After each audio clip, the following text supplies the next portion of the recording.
One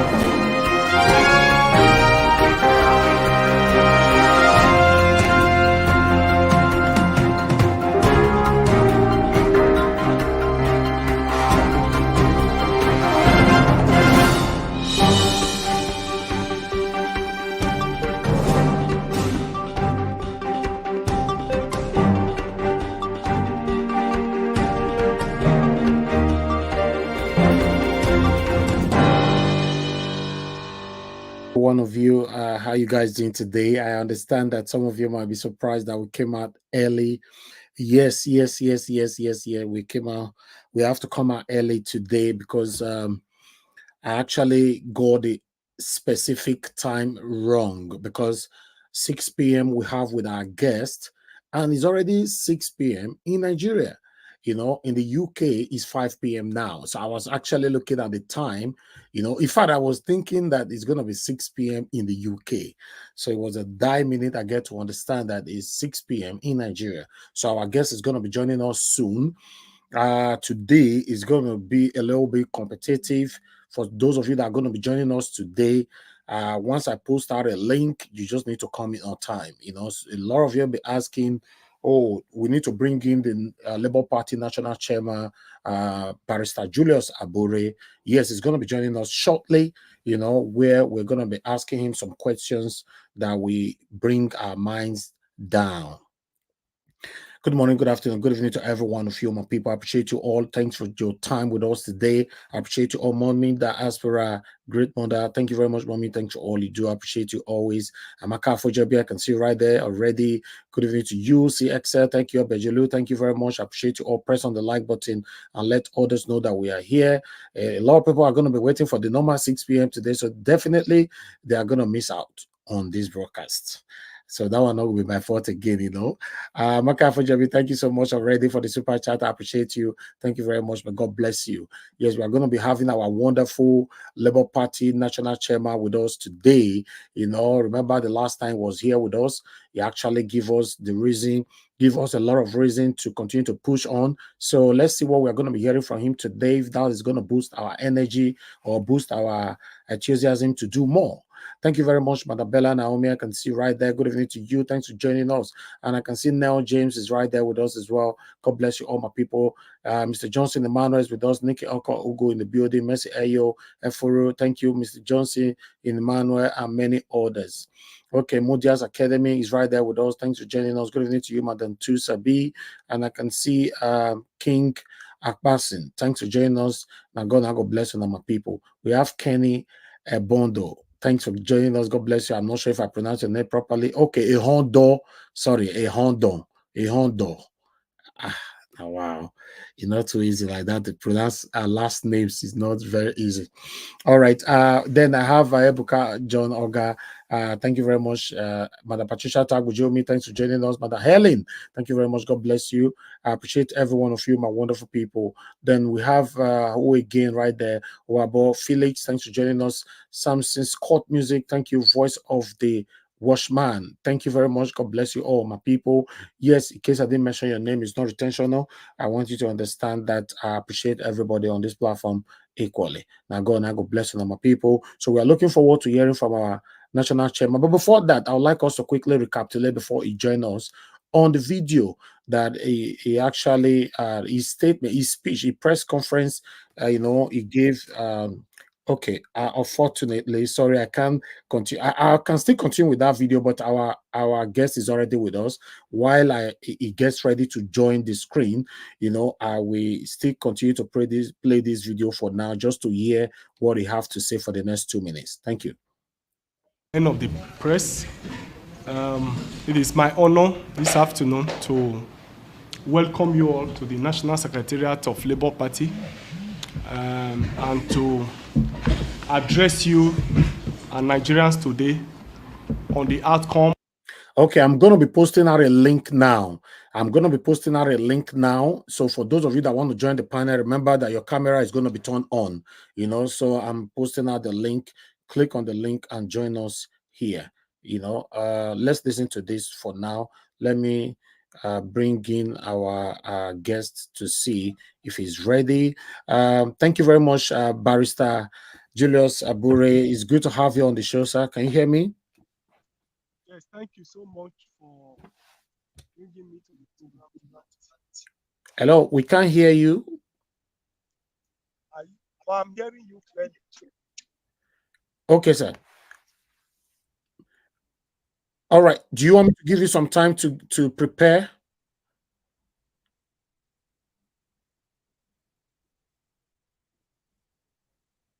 Okay. We cannot hear him for now, but let's give him some minutes so that the audio can be more accurate for us.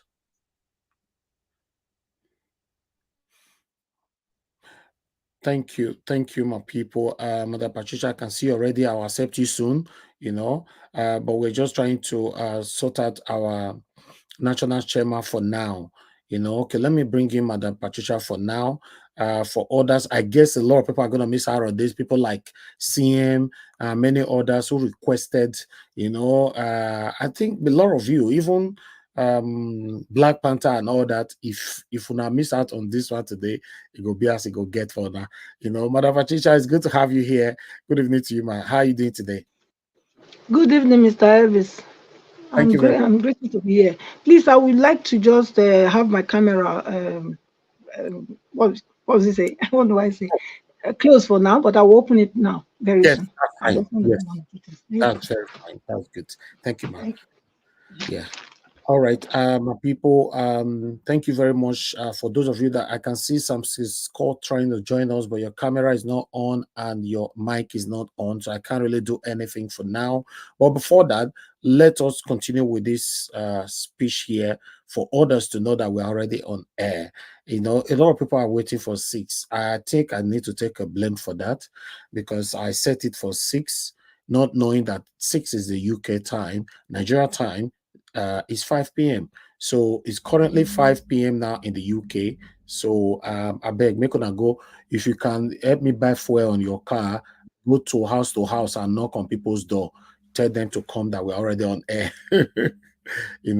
Okay, we have our chairman back again with us now. So let's see if we can. Yes, I am hoping that you'll be able to hear me now. Yes, your voice is very clear, sir. Okay. Yes, it's very clear. Good evening to you, sir. How are you doing today? It's good to have you back on Nigeria Media again. We'll be looking forward to this again. Thank you so much. I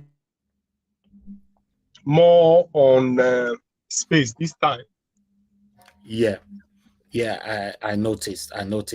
All right. We are not going to stay here for long because it's going to be a straightforward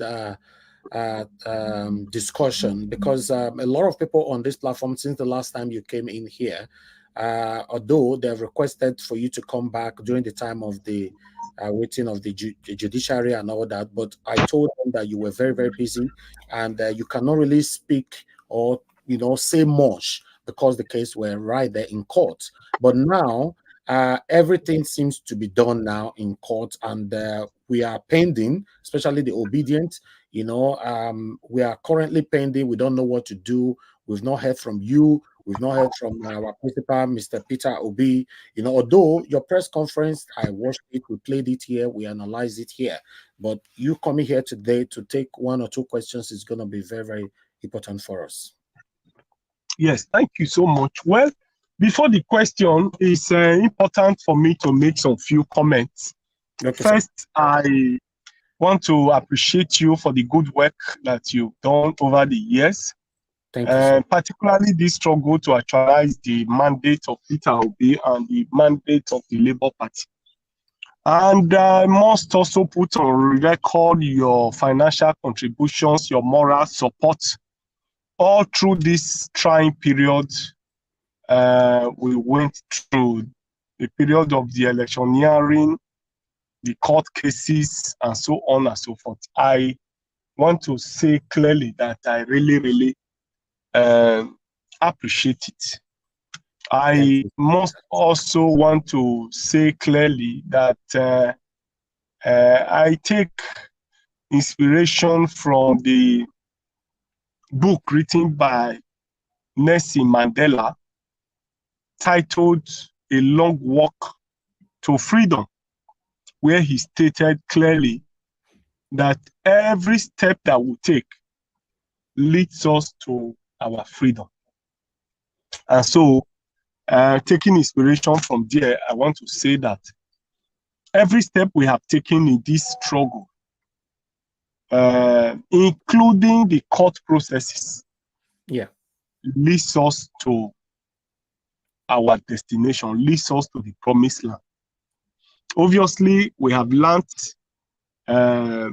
huge lessons from what has actually played out, right from the election to the court processes and even to the judgment that have just been delivered. There's no saying the fact that we trusted INEC, that INEC was going to do the right thing, because INEC promised that they were going to upload result real time. And so we trusted them and believed that they were going to do that.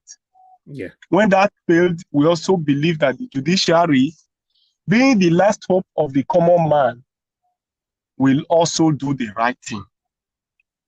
But all the institutions have failed. The institutions, no doubt, have been hijacked, and that prepares us for the next level. Now that we know and we have seen the frailty in our institutions and in the country, it helps us to plan better and to look forward towards the future. Yes. And so for me,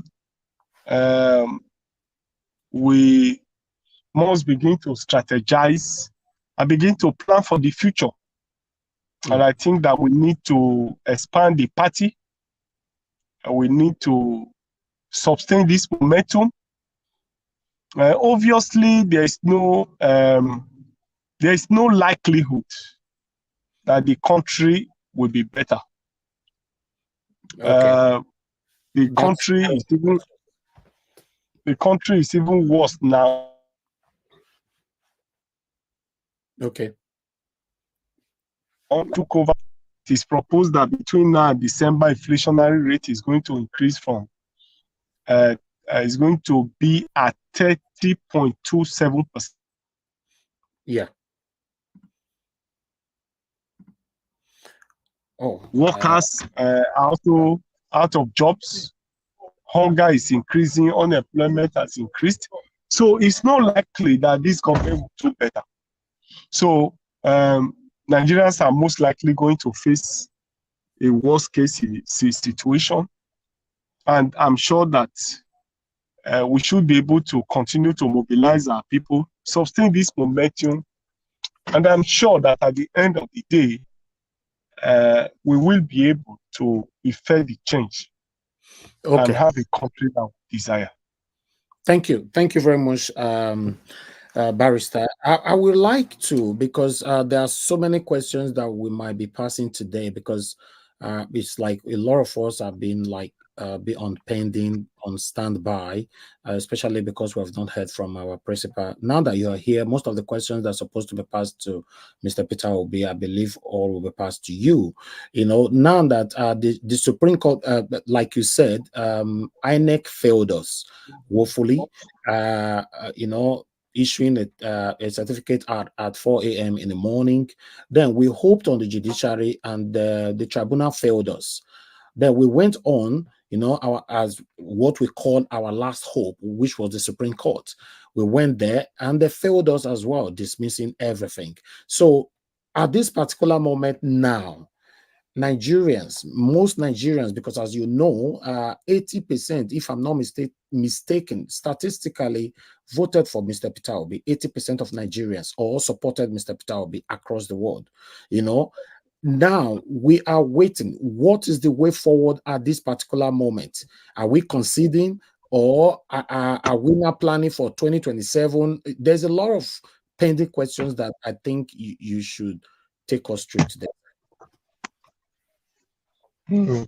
Well, we'll be ready to take some of the questions, but I must promise that as I speak to you now, because my camera is not on, I'm actually on the road. I'm on the highway. Yeah. And I had to park. Thank you so much. Because if I had to advance my journey, I won't be able to get network at some point. That's true. And so I decided to park my vehicle on the highway so that I can interface with you reasonably before I continue the journey. Thank you for the sacrifice. Yes, and so we'll take some of these questions. The issue of what we are likely to do in future or where we are going to is what we need to sit down to discuss. Obviously, you as a major stakeholders, PO, myself, the whole of us, is what we need to sit down together to articulate. And so it's not a question that should be left for us alone, that should be left for me alone to struggle with or to answer. It's a question that we should all ponder over and chart a way forward for ourselves and for the future. So to that extent, we are open to suggestions, to what we think we need to do as to the way forward. So I think that PO will obviously have a lot of input to make.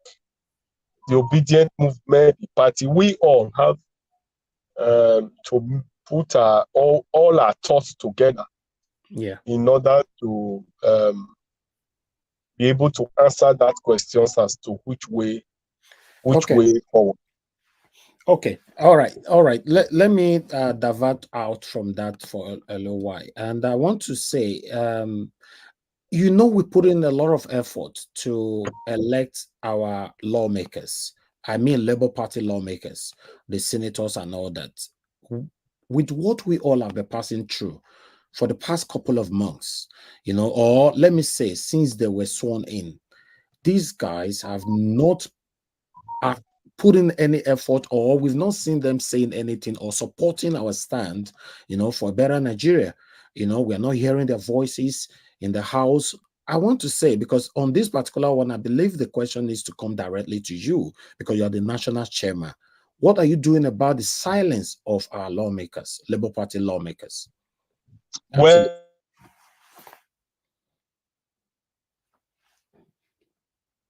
took office, issued letters of, when they were issued certificates of return, we gathered all of them together, including PO and myself, where we admonished on the need for them to stand by the people and always remain by the people.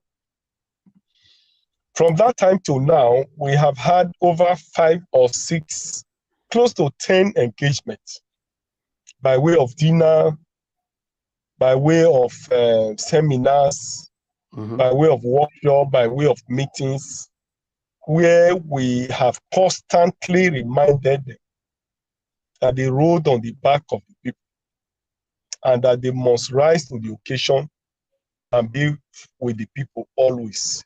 As a party, we have made that stand very, very clear. We have also stated and mentioned to them that 4 years is not forever, and that they think that 4 years is forever. Before you know it, 4 years has come and time of judgment will come. We have also sounded that. We have also said that the process of recall is available. Not also pretended about that.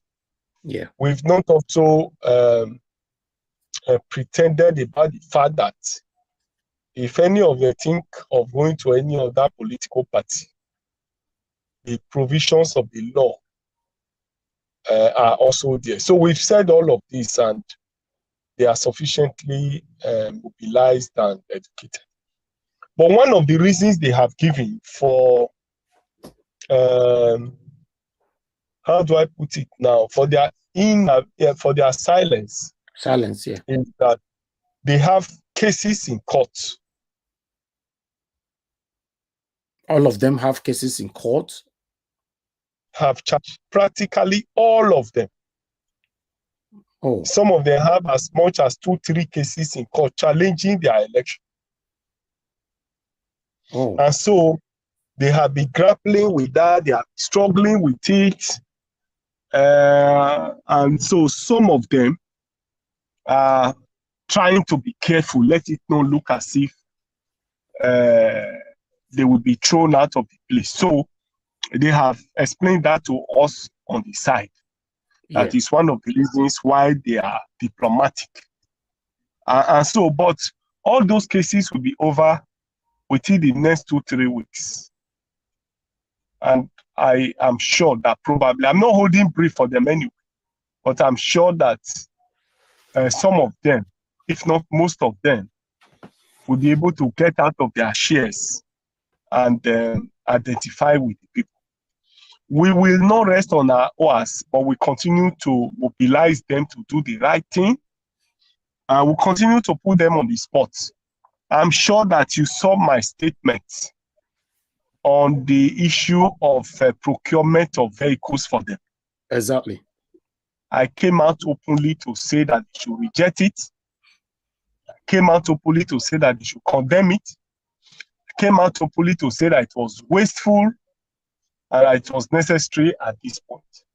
Those points were made very, very, very clearly to them. And so, for me, I like giving people the benefit of doubt.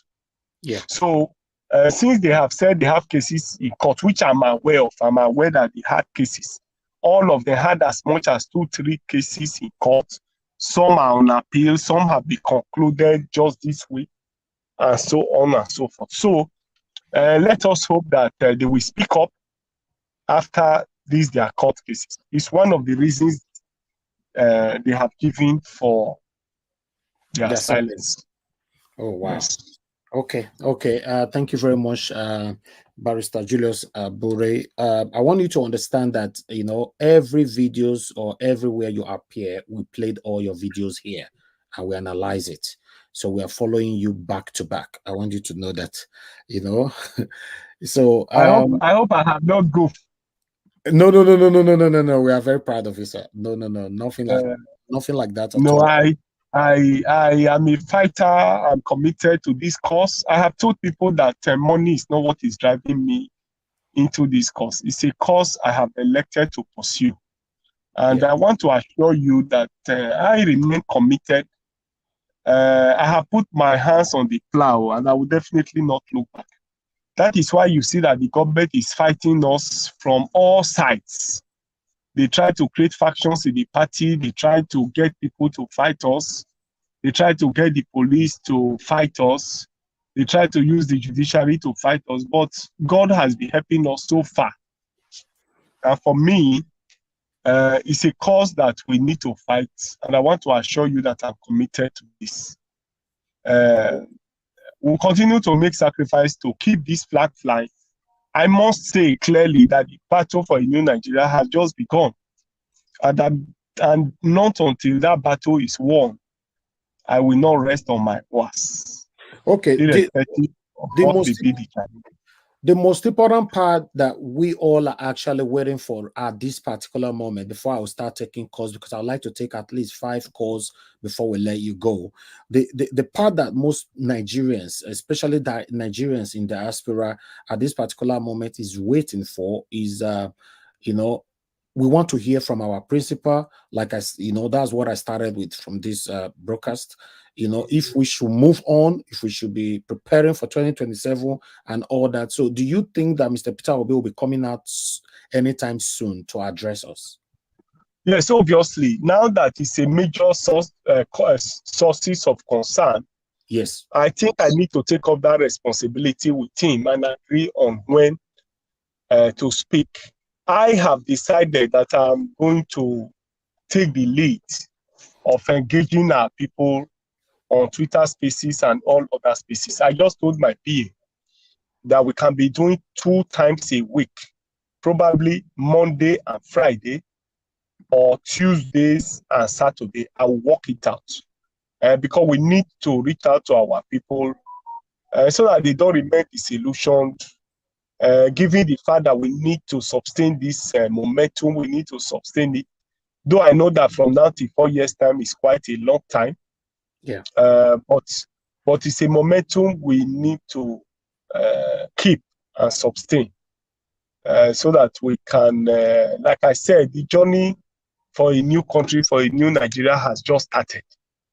And for me, it is achievable, it is doable, and we must consolidate what we have and then sustain it so that we can achieve a better country. So, to answer you directly, I will engage Peter Obi and emphasize the need for him to be on some of these spaces, talk to people, and then give a way forward for our people.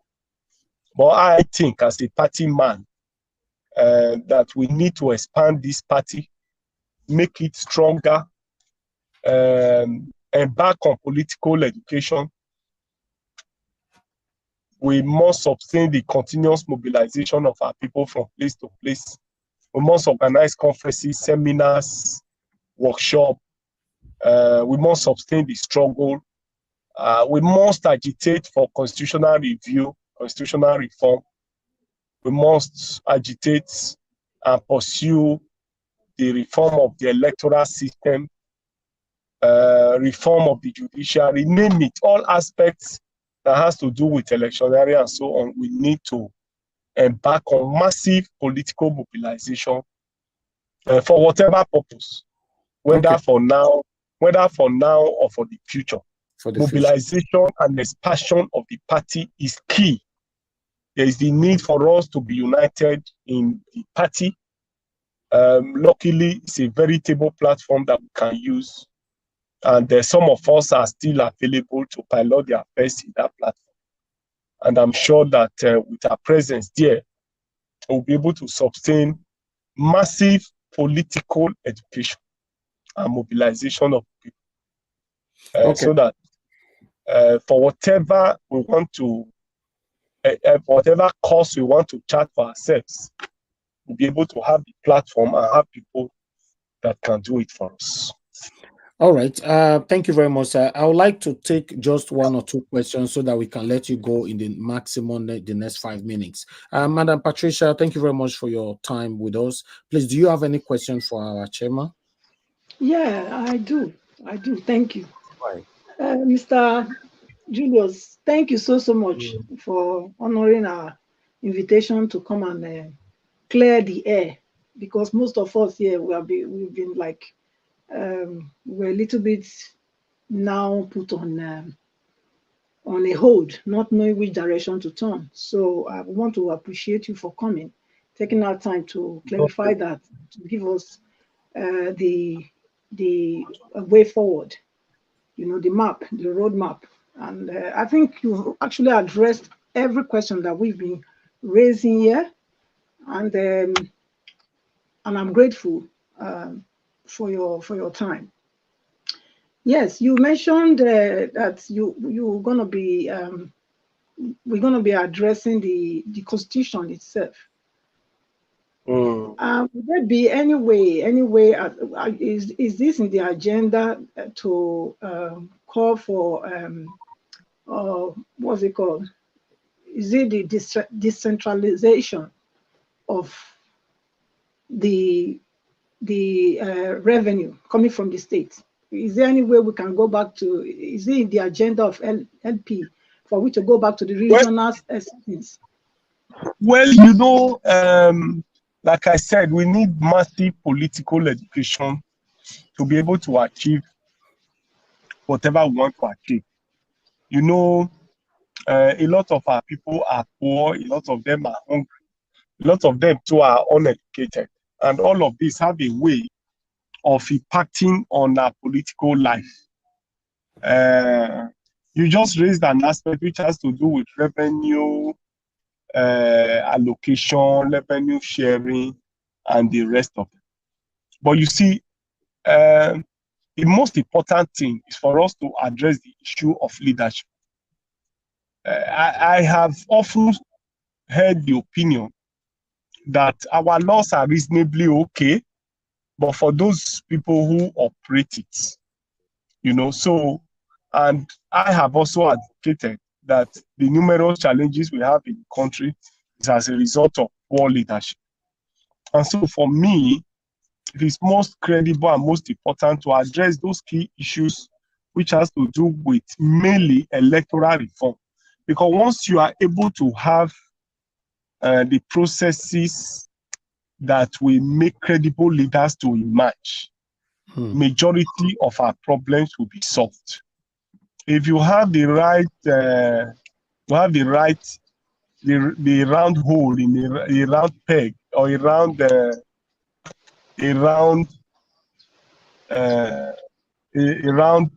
peg in a round hole, of course, it will help maximize your resources better.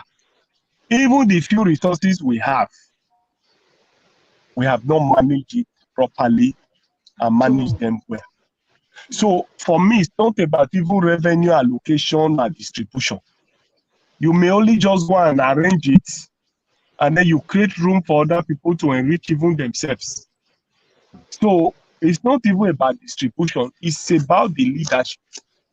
And the leadership issues will not be addressed properly except you address the issue of electoral reform, where the vote will count. If the votes are not counting, where the judiciary will be courageous enough to be able to do the right thing. So all of these issues are what I think is primary that we need to be looking at. Okay. But above all, the people are key in any democracy. A nation or a people that is docile obviously will not be able to achieve much. So we need to conscientize and mobilize our people so that we have citizens that are politically conscious who will be able to spontaneously react at a particular time. So all of this put together, I think, is the immediate task that we need to take. Thank you. Thank you very much. Madam Patricia, I guess you're done, right? Maybe I would have asked whether what about I think we'll be pressing for the what they call it, diaspora voting as well. That should also be yes, in our it will be, yes, it will be part of the electoral reform that will be agitating. You see, it would have been more easier if Peter Obi had won, because it will just be a matter of like minds working together. But in this case, to the trenches to start fighting for this and that, it's not going to be easy, but it's a task that we need to take on and fight. Thank you. Thank you very much, Madam Patricia. Thank you very much, Barrister Julius Abure. I want to appreciate you for your time today, for you to park on the road just to grant our invitation. This means a lot to me. I want to say I appreciate you. We've been on this journey since April 2022 till now. I've not taken a day off just for this cause, just for a better Nigeria. I'm broadcasting right now from the United Kingdom. Not that I don't have the opportunity to live a good life, but when Peter Obi came out, we already know that, yes, the light is here. But the way everything went now is very sad. A lot of people is still very, very much aggrieved at this particular time. But I will continue to push on if the encouragement continue to come from people like you and Mr. Peter Obi. Why not? We'll continue to push on. Is our country. We want a better country. So, but I have last person here that I would like to ask a question now, which I believe he just came in now. He's one of the people that actually requested for you to come in, is give us a mandate. Give us a mandate is you came in on time, because we need to let our chairman to leave now. Please unmute yourself. Good evening to you. Do you have a question? Mr. Elvis, thank you so very much for, I think soap don't take for sponge body, so we don't, soap and sponge don't become the same thing. I just came in and then I just logged in. I was like, let me just see what's going on, and I saw the chair. Our chairman is here. Yes. Honorable Julius Abure, good evening to you. Thank you so much for all that you guys did in the election and everything. Thank you. Now, my question is, what is the... Oh, we lost him. Oh, we lost him. Oh, we lost him? Oh, yes, we just lost him now. Okay. Very unfortunate. Let's see if we can. Maybe he can come back again. Yes, because he's supposed to be leaving because he's on the road. He's on the Oh, road. I see. Yes, he actually agreed that he's not going to stay long because he's driving. So he actually parked somewhere just to grant this interview. You know, I mean, for you to have done this, Mr. Elvis, it just shows that the struggle continues. yeah, We will not give up. We will not just give up because this is our country. We don't have any other one. We will not give up. God bless But you. for you to have done this, thank you so very much. Your love for the nation, your love for the people, and we'll keep pressing forward. Thank you so much. I appreciate you, sir. Thank you very much. I appreciate you. Thank you. All right, we have another person just joining us right now, Mr. Abure. I need to see if I can get him back. Thank you very much, Madam Edith. It's good to have you on the show. Good evening to you, ma'am. Thank you. Thank you so much. Unfortunately, we don't have our principal with us right now. Our national right now. I'm getting a feedback.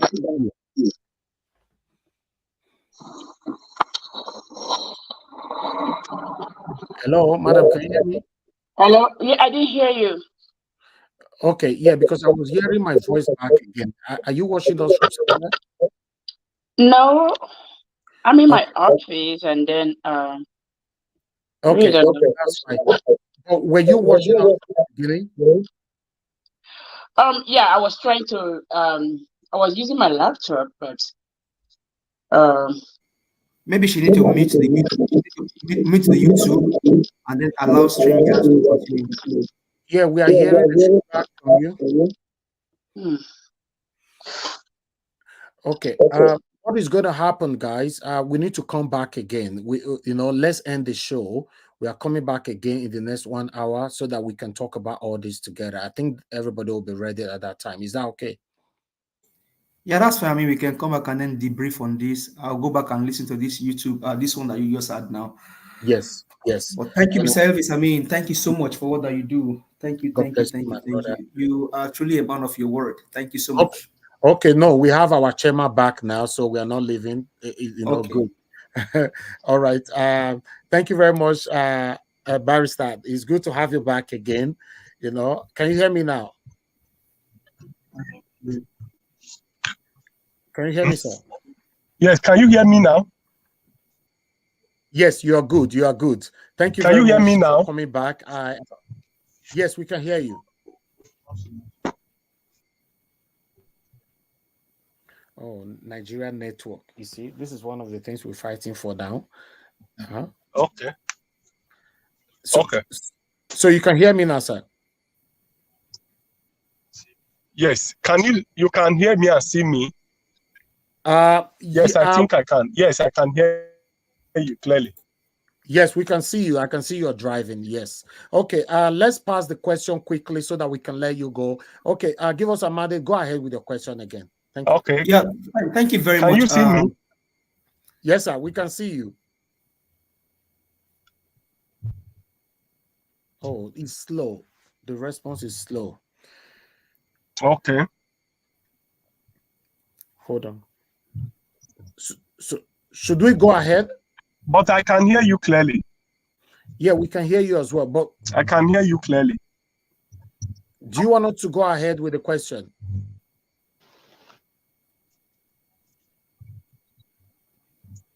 Yes, go ahead so that I can quickly take it and then continue my journey. Because once I move, the network will be fluctuating.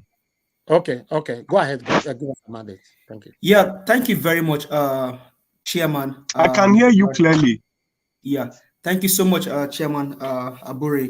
So my question is, with everything that's played out in this election this year, I know some people are saying that 2027 is not guaranteed, but what's the way forward for one, our principal, Mr. Peter Gregory Obi, who is my president, Labour Party itself, and then what do you say to Nigerians based on what is happening this year?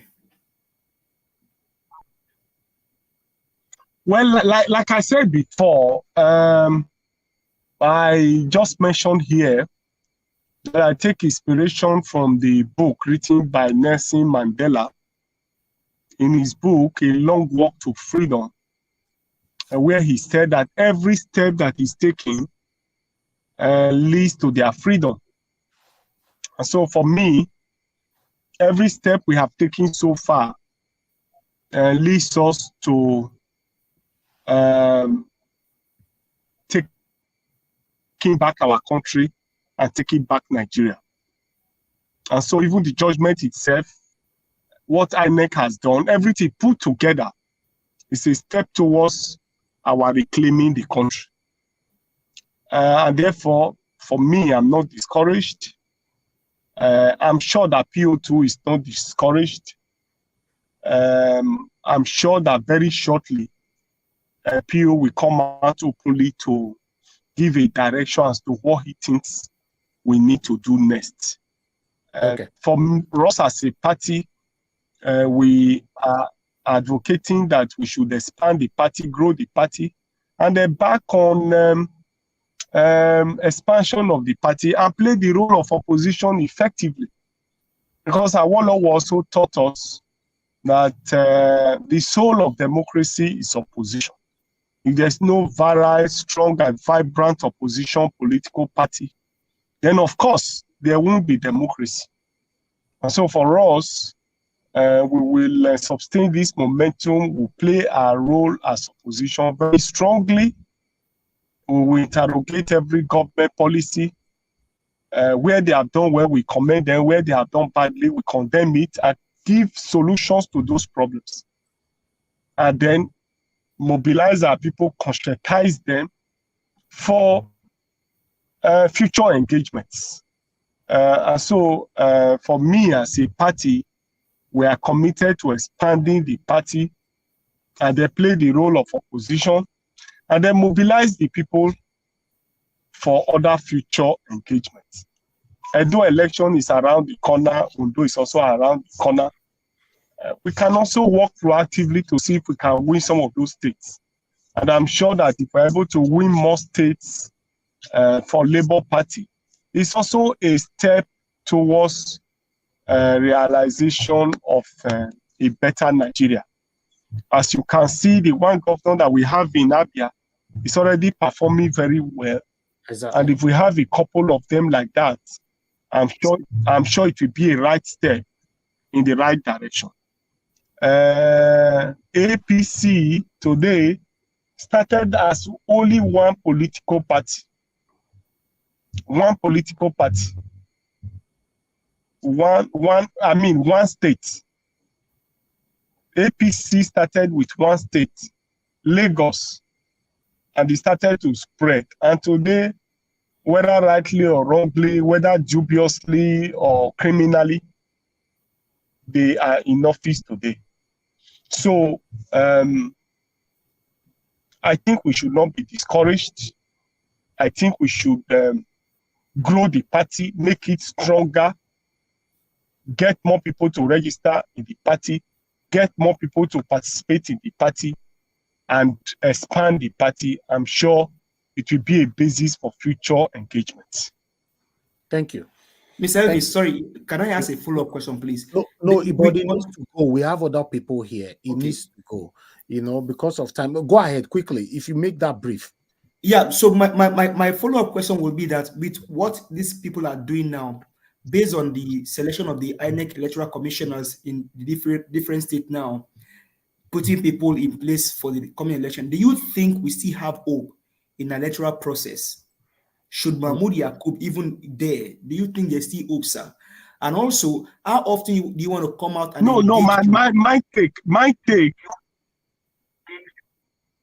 my take is that, like I said, democracy is about the people and it's for the people and the people. And therefore, the people have a major role to play in whatever engagement we are going to have.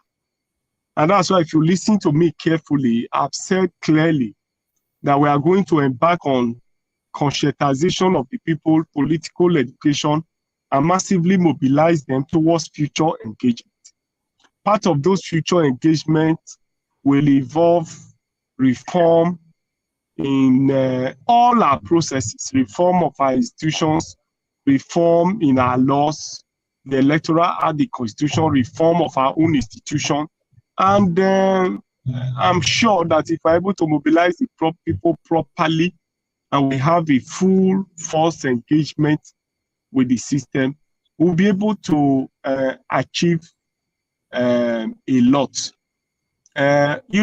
Because we believed that election results will be transmitted real time, that was why probably some of the things that would have been done were not done.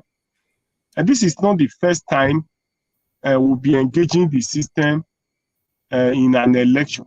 In Edo, for instance, in 2007, the election was rigged, but the people engaged the system and were able to restore that mandate. In Odo, for instance, in 2007, 2006, Labour Party won, and that mandate was stolen. We engaged the system.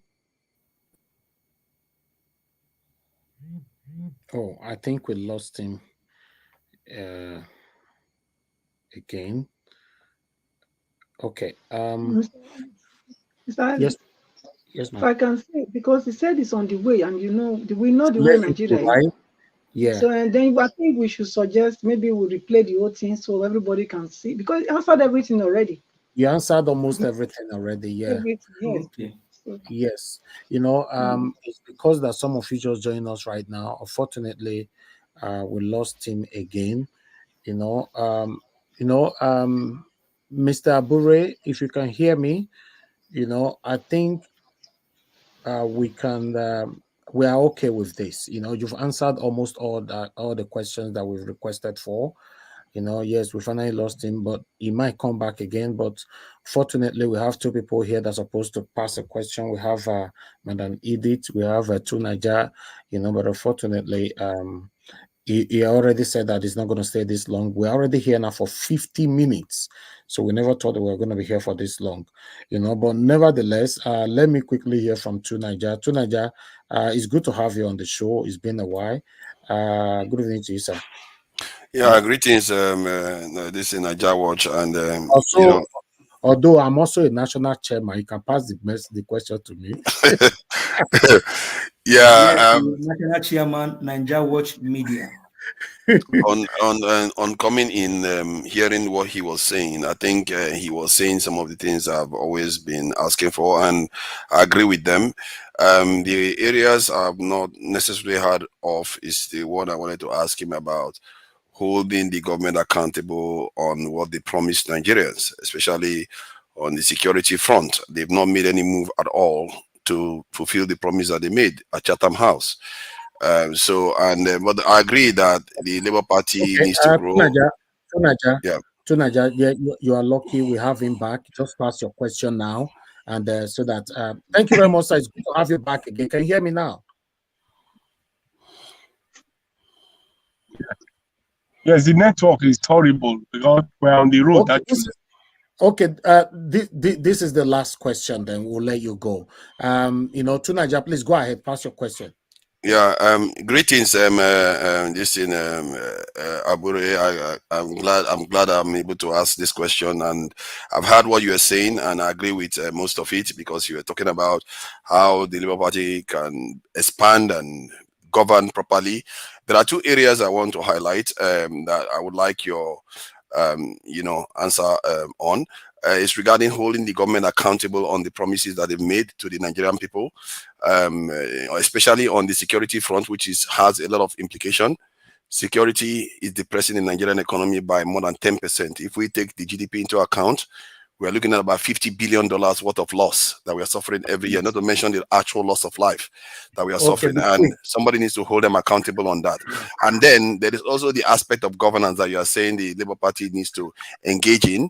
So how do you hold your members accountable that are not doing this thing, what is meant to be done based on the ideology of the party? If they are meant to avoid corrupt practices, how do you hold them accountable? Thank you. Let's take well, for me, it's very clear. The same way you hold government accountable is the same way you also hold your members accountable. We'll continue to propagate the ideology of the party. Discipline is also there that we can explore. Obviously, there's party discipline, and but we'll continue to engage. We'll continue to engage our people and emphasize the need for them to adhere to party policies, party ideology, party programs, and the rest of them. And engagement is key, dialogue is key, education, mobilizing them is also key. And of course, we will not stop talking about the issues that we have some people somewhere has not stopped me from holding on to my people and standing by them, come rain, come sunshine. And so I make no pretenses about my comment on national issues, on even issues concerning the National Assembly, the judiciary, name it. I state my issues categorically, irrespective of whose horse is got. So we are continuing to do that. We'll continue to do that, and that will put everybody on the spot. Because at all times, the party position will be clear. At every point in time, the party position will be clear on the economy, to be clear on issues. Even on the issue of security, our position will be clear. On the issue of fuel subsidy, fueling, inflation, employment, name it, our position will be very, very clear. So any person who is not pursuing that ideology, who is not pursuing what we believe, it will be very clear that. Okay, we lost him again. Yeah, what is their position on national security? No. It's okay to Nigeria. Your question is over, please. No, it's okay. You cannot continue. You don't want to ask the question. Maybe you should be No, asking he the doesn't question. have the time. He doesn't have the time. Please respect that. No, I'm just saying you two should ask the question because No, it's important. no Lives are time. being lost. No time. That's what I'm saying. He doesn't supposed to stay more than 30 minutes here. We have 55 minutes already now. So at least I wanted everybody to speak. You know, that's it. You see, he's still struggling with his network right now. Can you hear me, sir? Mr. Abure, can you hear me? So I think we should let him go. Because I've not actually let him go, that's why he continued to come back again. You know, you see, he left now. So if I don't know if he's going to come back again. Yeah, he might not be able to answer all the questions, but I wish Tinubu or any Tinubu camp can answer questions like this. Will be better. They don't. They are satanically avoiding questions, avoiding interviews and all that. So they only come to defend satanic act and all that. That's what they're doing. So Mr. Elvis, to even be asking. The last time I checked, Peter Obi was rigged out of the election, right? He's not the president currently, right? The presidiot. My president is a president and not the one in Asorok as a presidiot. The last time I checked, Tinubu is the presidiot selected by Omum Yakub. I think it would be better if you can ask Tinubu, now that he's told the mandate. Now, you know, the last time I checked, Tinubu also did not grant any media interview, question about what he's going to do for the Nigerian people. There was no clearly written mandate. All right. So I'm just wondering if you can ask Tinubu what's his plan for, because I'm not sure if Peter Obi is the chief security officer of Nigeria. Peter Obi just said it's about holding them accountable to their promises. That's what I'm talking about. Please, everybody stay mute. Thank you. Okay, Mr. Abure, can you hear me, sir? Yes, I can. Okay, I think we should let you go now. You've done well. You know, even when I'm not expecting you to come back again, you came back. You know, you've been here now for the past 55 or 57 minutes. Please, I want you to give your closing remark speech for like 2 minutes for everybody, so that we can let you go. You're on the road. Yes, thank you so much. I want to appreciate you once more for keeping the flag flying. For this passion, for this commitment, I appreciate it. I must assure you that for me, I'm as passionate as you are. I'll continue to keep the flag flying, and will even do more than you expect. So I also urge you not to be discouraged. You should not be doubted. Let us keep the flag flying, and I'm sure that a new Nigeria is still possible. We can still fight for a better country and a better Nigeria. Thank you, and God bless you. Thank you very much, sir. God bless you too. Have a good evening. Thank you. All right. Thank you very much, everyone. That is Mr. Julius Abure, the National Chairman of Labour Party. As I promised you guys that I will be bringing him here because there were too many questions that were going on and all that. So I decided to say, okay, since I cannot answer these questions, let me just do my best to bring him here. You know, so most of the questions that many of you were now asking, he already answered almost all of them at the beginning of this broadcast. So in case you guys want to know, you can rewatch it again. But I'm going to be ending this particular broadcast right now so that I can come back again later on by 7 o'clock, 7 p.m. UK time. I'll be coming out again so that we can talk about what we've discussed right now. You know, to Nigeria. I wish you can just flow into the 7 p.m. program like this. You won't kill the spirit now. But I understand. Go chop your black soup and. Oh, no, I don't mind. Do you guys want us to continue? Brother, I'm just flow into the normal program like this. You practically drove him away. The guy came back and you are like, oh, yeah, 1 hour is up. You need to go. It's like, yeah. No, he's on the road. He's on the road. He's in the darkness. He parked his car. On the road. Yeah, but then he didn't get to ask any question now. No, but at the end of the day, but we addressed everything already to Naija. Yes. I think you should remember Elvis. If you play back the video, you will see. All right, if you guys want us to continue, my question is, why is Naija and the APC, like there's one guy in APC that goes around and just talking about a Labour Party rep and all of that? It's Naija. Tinubu never tell us it'll be APC. Don't mind this, yeah, man. I don't know what's wrong with him calling me APC. You need to stop it. What kind of rubbish is that? Do I look like APC to you? See, I'm not into politics. I'm into our people. And if somebody promises to help save our people's lives and they are not doing it, we should hold them accountable. That's what I'm saying. And I'm not in Labour Party to do that. Is it the president? No, it's not. That's my point. If president promises you something and they are not doing it, that's the job of opposition to hold them accountable to it and say, why are you not doing what you promised us? Our policy was to recruit 1 million. You are not doing it. Now. You have PDP also as an opposition. Are you saying your opposition should not do anything? What are you going on about?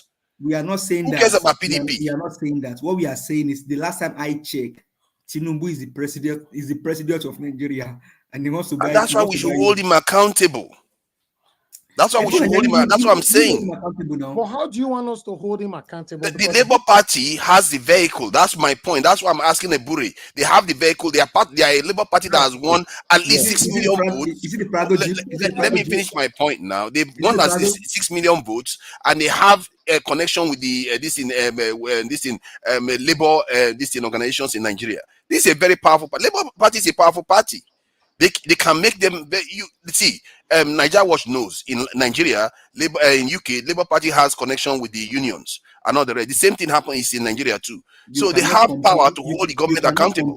You cannot compare the Labour in UK. You see what they do. You see what they do. The Labour Party. The Labour. No, I know. NLC president. But nobody's stopping OT in Abia from governing well. So you can. The Labour Party can do it if they believe. Quick question to you. You saw what they did to Abure in Nigeria, NLC president. Can they do that in UK? No, they can't. They will not do it physically like that in the UK. They have other means of doing it. They have other ways of doing it. Or which other way? They will completely malign his reputation and try to destroy him. They do that in the UK all the time. Okay, but why wouldn't they physically abuse it? Why would they physically abuse him in UK? Because they hold their governments accountable. That's my point. You have to hold these people accountable. Why won't they physically abuse their NLC president in the UK? Why wouldn't they physically do it in UK? Because the people will revolt because they hold their people accountable. If your leader do certain things, you have to hold them accountable. And to do that, you have to have a platform. And Labour is a platform right now. And if you want to hold the government, especially on security, our people are losing their life, not only lives, money. We can't go to Nigeria because we are scared. And this government promised us certain things. That's why my president, Mr. Peter Gregory Obi, he won the election. Tinubu said, okay, you want the election, I'm going to steal it from you. I will steal it and go and do it. Let Tinubu do it. And you are Tinubu man, please tell Tinubu if you enter. Can you just stop with this Tinubu man talk? See, if I was Tinubu man, I will come here and tell you openly. Security. You want me security? Yeah. Me even fix that one. Let me tell Tinubu. Hold on. Go ahead, madam. Thank you. I wanted to tell to Nigeria that these questions that you are asking now, Mr. Abure, he addressed all of them. When Mr. Elvis asked him the questions, I think Mr. Elvis, the best thing is I think it's only about 20-25 minutes when he first extensively explained everything. I think you can replay that so that everybody can be carried along. I think so. That's my suggestion, because he answered everything already. Yeah, he seems to be shy of saying the word security, and I don't understand how our leaders, and you have to get into their mind. If they don't want to talk about it, you have to remind them. Fix security is going to fix a lot of things. It's going to fix a lot of different things. But it's not a power. No, I'm not saying. You see, my point is that's my point. You force government to do it. You pressure them and tell them. You promise Nigeria that you are lying to us. You are not doing anything. The last time I checked, Peter Obi is not in Aso Rock. If Peter Obi was there, I go follow you, drag him. But Peter Obi is not there. Me, I go follow you. Make I follow you. Carry me follow body. That's where the Tiffy mandate. They told me go to talk about. Let me give you this scenario. The Labour Party. I follow you to Nigeria. I will follow you. Carry me follow for back. Follow me. Carry me go Aso Rock. May I go ask your principal. Say what you want to do for security. I beg, give me the password. Exactly. So if you go to House of Assembly right now and you see Labour and this member saying, you know what, we are moving a motion for the government to go ahead and do what they say they are going to do to secure the country. They are supposed to be recruiting a lot of police. They can't do that now. Why can't they cannot do that yet because they are having case in court. All of them, they are in court. That's what you explained. So you mean all the Labour MPs are all in court? Yeah. I see. The ones that are not in court, I wouldn't like to think that every single one of them are in court. Some of them are not in court. Those ones should be moving forward, just like OT is going forward. OT is not sitting down and just not governing. You see what I mean? That is the true representation of labor. If you want people to support labor, you have to send signals that you are going to do the right thing by the people. To Nigeria, I wonder why you are beating so hard on labor. Now, because that is the people I support. What are you going on about? Hold on, sir. Madam Pasha just told you now. Okay, Ireti also just posted that she won appeal. So all of you APC, you guys know what you want to do to labor. But to Nigeria, a Labor Party in support now. My brother, to be fair, I support Peter Obi, and I support him taking over the Labour Party concretely. He should completely consolidate his. To Nigeria, get the passcode to Aso Rock. Now, God, this guy, man, you need to stop with this your talk, man. You really need to stop with this your talk. Is this ever going to get old? Come on, man. Get for the meat. Get well enough for the meat. What is this now? If I have passport to Aso Rock, your head will spin. Nigerian people, they will get whiplash. Okay, America, I know if you do this. What can you say about the anytime you want go? Yeah, I'll carry our own Air Force One here. I'll follow now. So that I know buy me. I will follow as well to go ask your president. Hold on. Give us a mandate. Let me ask you that. What can you say about the yacht that they budgeted 5 billion naira for? Disgusting, isn't it? This is the problem. The other day, Tinubu was making a speech and he says Nigerians should not be wicked. And I was like, okay, this guy seems like he's trying to say decent thing. Then the next thing he hear about is they want to buy yachts. I was like, Jesus Christ, these people, they will never learn. And it's like they are chameleons. They know how to say the right things, but not intending to do it at all. And it's up to Nigerians to hold them accountable. This is what I'm saying. This is what they are chameleons. They just say one thing and do completely something else. It's like, what is that? A yacht? Is that the highest priority of Nigeria right now? Taking loans all over the left and right and just to spend it. When this guy should be looking at opening industries so that people can start manufacturing products that we can actually sell so that we get foreign currency instead of our currency depreciating constantly. Now he's gone and borrowed money to improve our currency. You borrow money to improve your currency. How is that going to do? Sooner or later, you are going to still pay for it. He's not governing well. All these people that keep saying, all these supporters are saying that he's governing very well. As it stands right now, he's been terrible on all fronts. He's making Buhari look good right now. You guys said on his mandate you shall stand.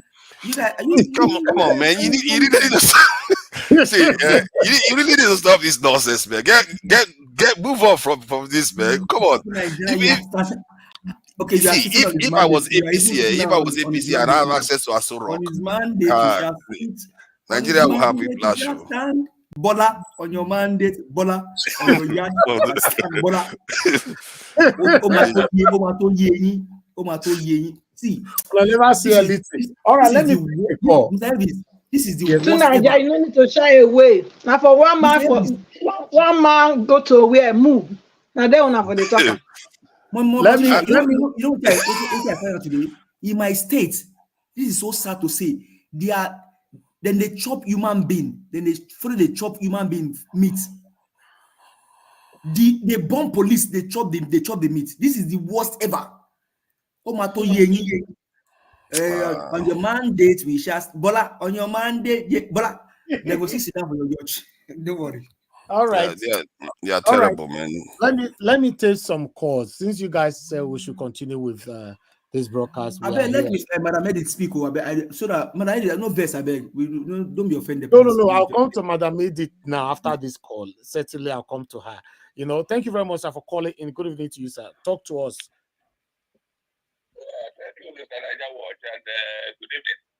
Thank you, sir. Good evening to all members of the panel. Yeah, please, first and foremost, before I say what I want to say, unfortunately, Mr. Abure, I want to tell you, don't ever believe Joe Niger. He is whether you believe it or not. Oh, my God. And give us a mandate. He's telling him as it is, but he doesn't want to admit it yet. He can support our people. Are you hearing me? Yes. Why has it not been supported all these other times? You saw Abure there now, he quickly came to come and ask questions that don't make sense. Let him go and ask PDP. I said he has no business with PDP. Okay. Go ahead with your submission, sir. Sorry, now the main thing for which I called is this, that I wanted to ask Abure.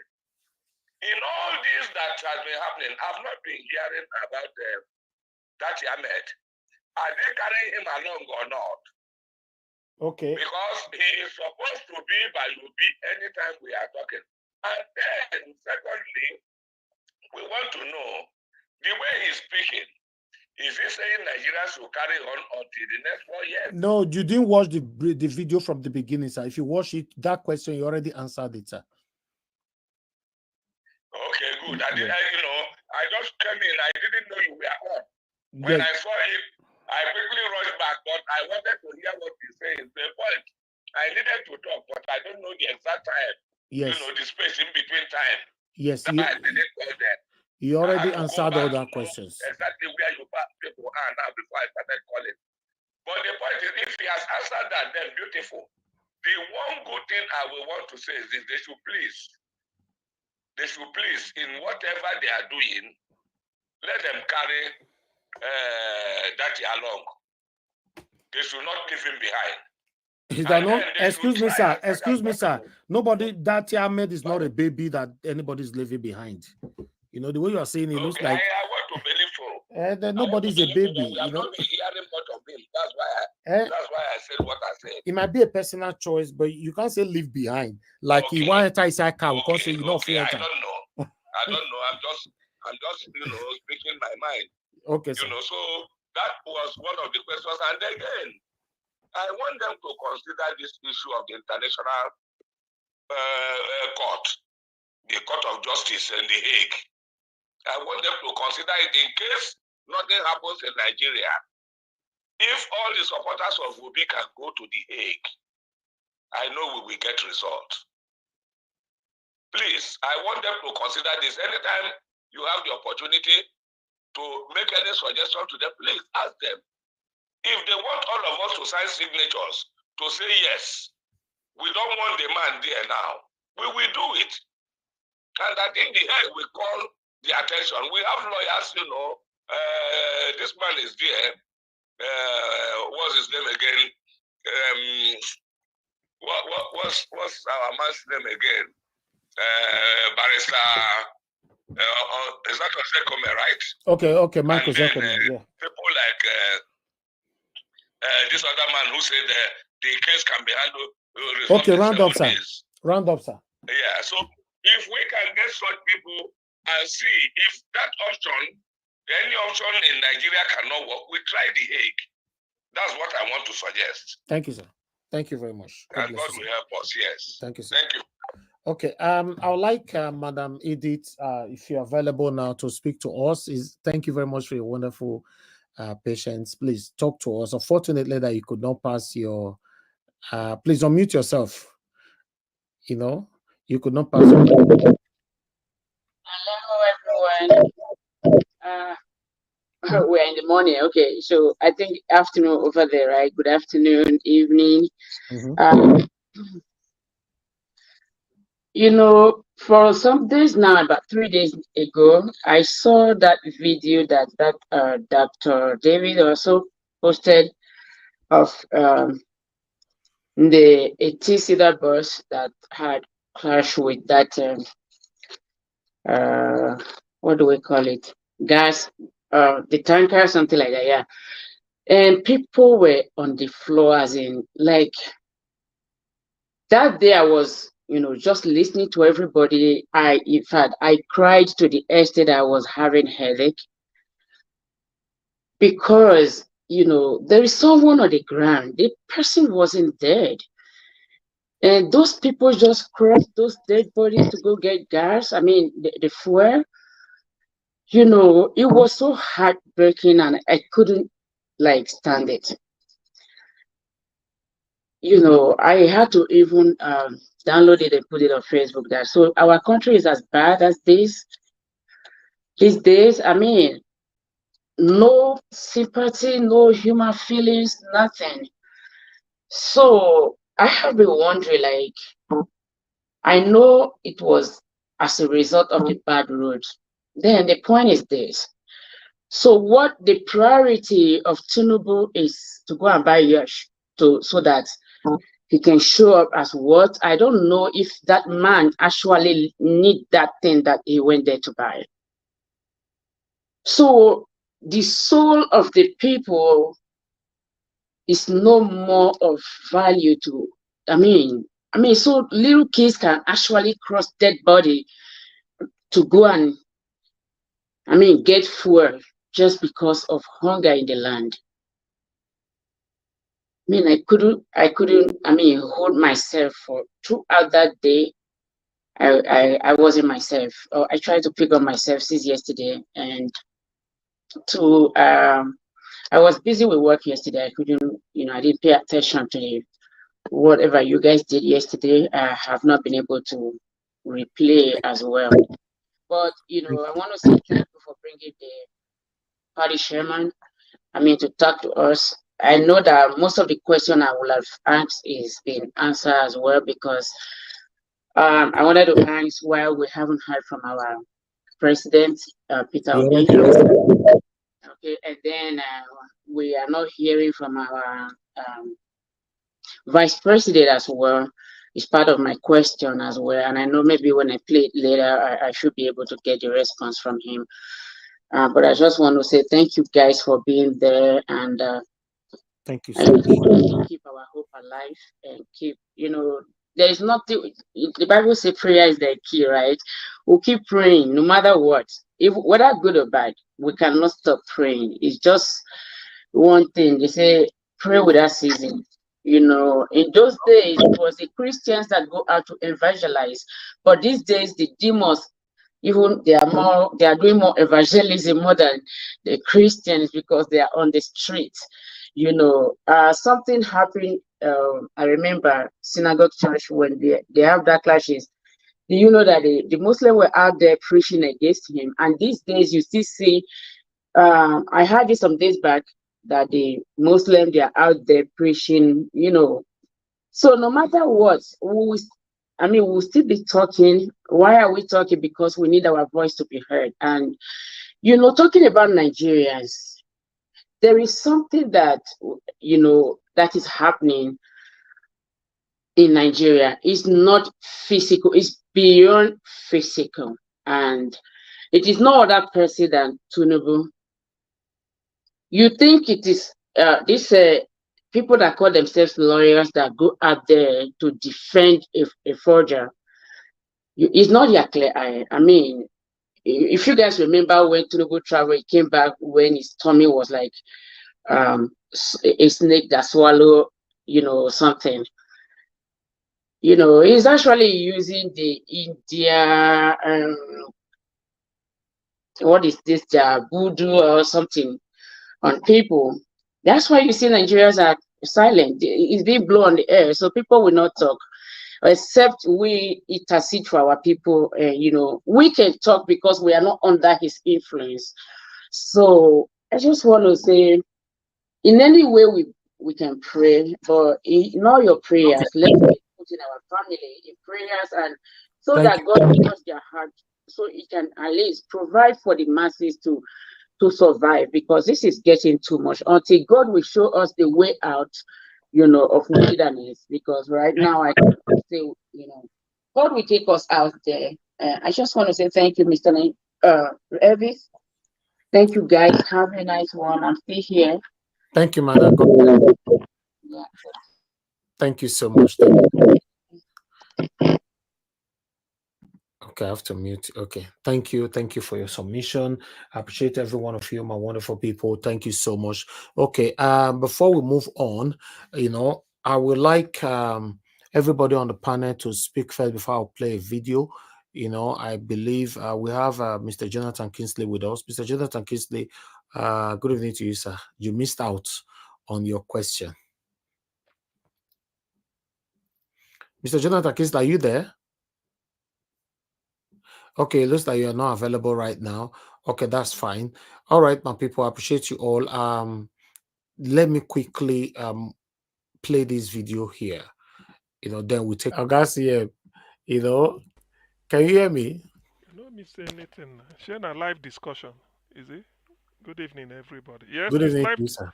It's live discussion, isn't it? No, with Speak our out.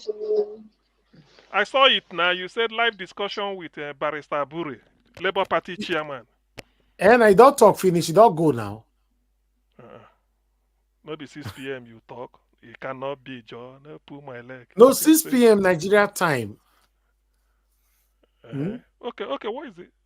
Okay, the time have moved, isn't it? Okay, Yeah, it's you know, 7 say for p.m. UK, now. our 6 now 5 o'clock for Okay, Nigeria. okay, 6 p.m. Now 7. Oh, Yes. okay, You know, that our is 6 and 7 for that is Nigeria. 7 p.m. Nigerian time now. Yes, exactly. So I know so many people not go know. That's why I didn't. even give us a mandate was even lucky to come in at the late minutes in pass your own message. You know, but we'll play it back. You can watch it back from the beginning again, you know, maybe later on when we are done. But it managed to answer all the questions that we were passing on, you know. I don't know if we should replay it again. No, just like a summary. It doesn't mean you don't need to. You don't need to. Okay, yes. Probably Yes, the key things when Obi is speaking, when he's Obi speaking, or why hasn't he spoken? Something like that.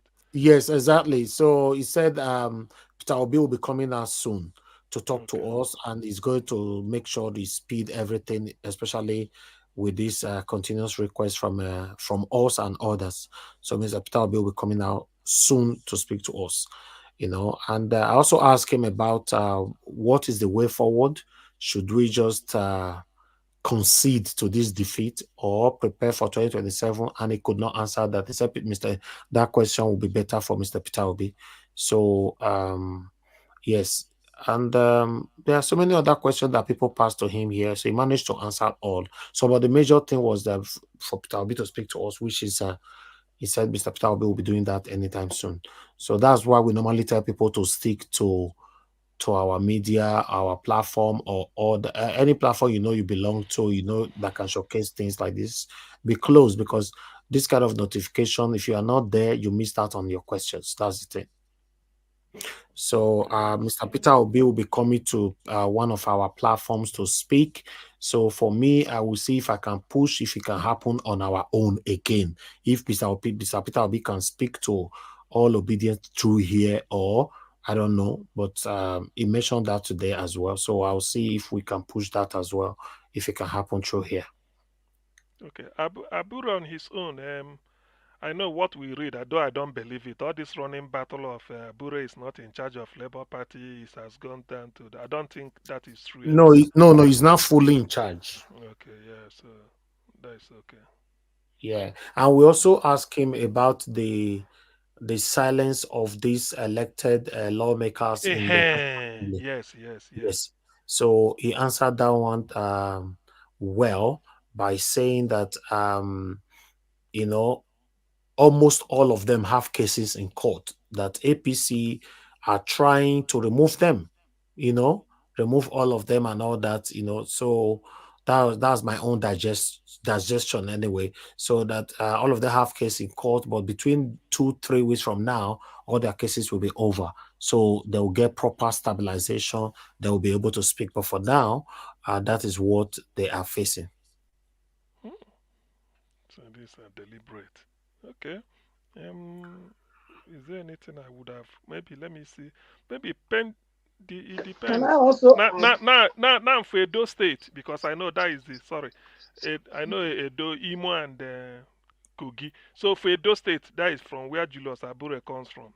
I should have asked him what is the how strong is Labour Party being the national chairman of the Yeah, we party. didn't ask that. But Madam Okay, Patricia was here throughout, so she want to add something. Let her go ahead. Go ahead, Madam.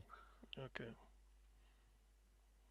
Madam Patricia. Thank you. Yeah, regarding the people, the representative, Labour Party, the ones in House of Assembly and Senate,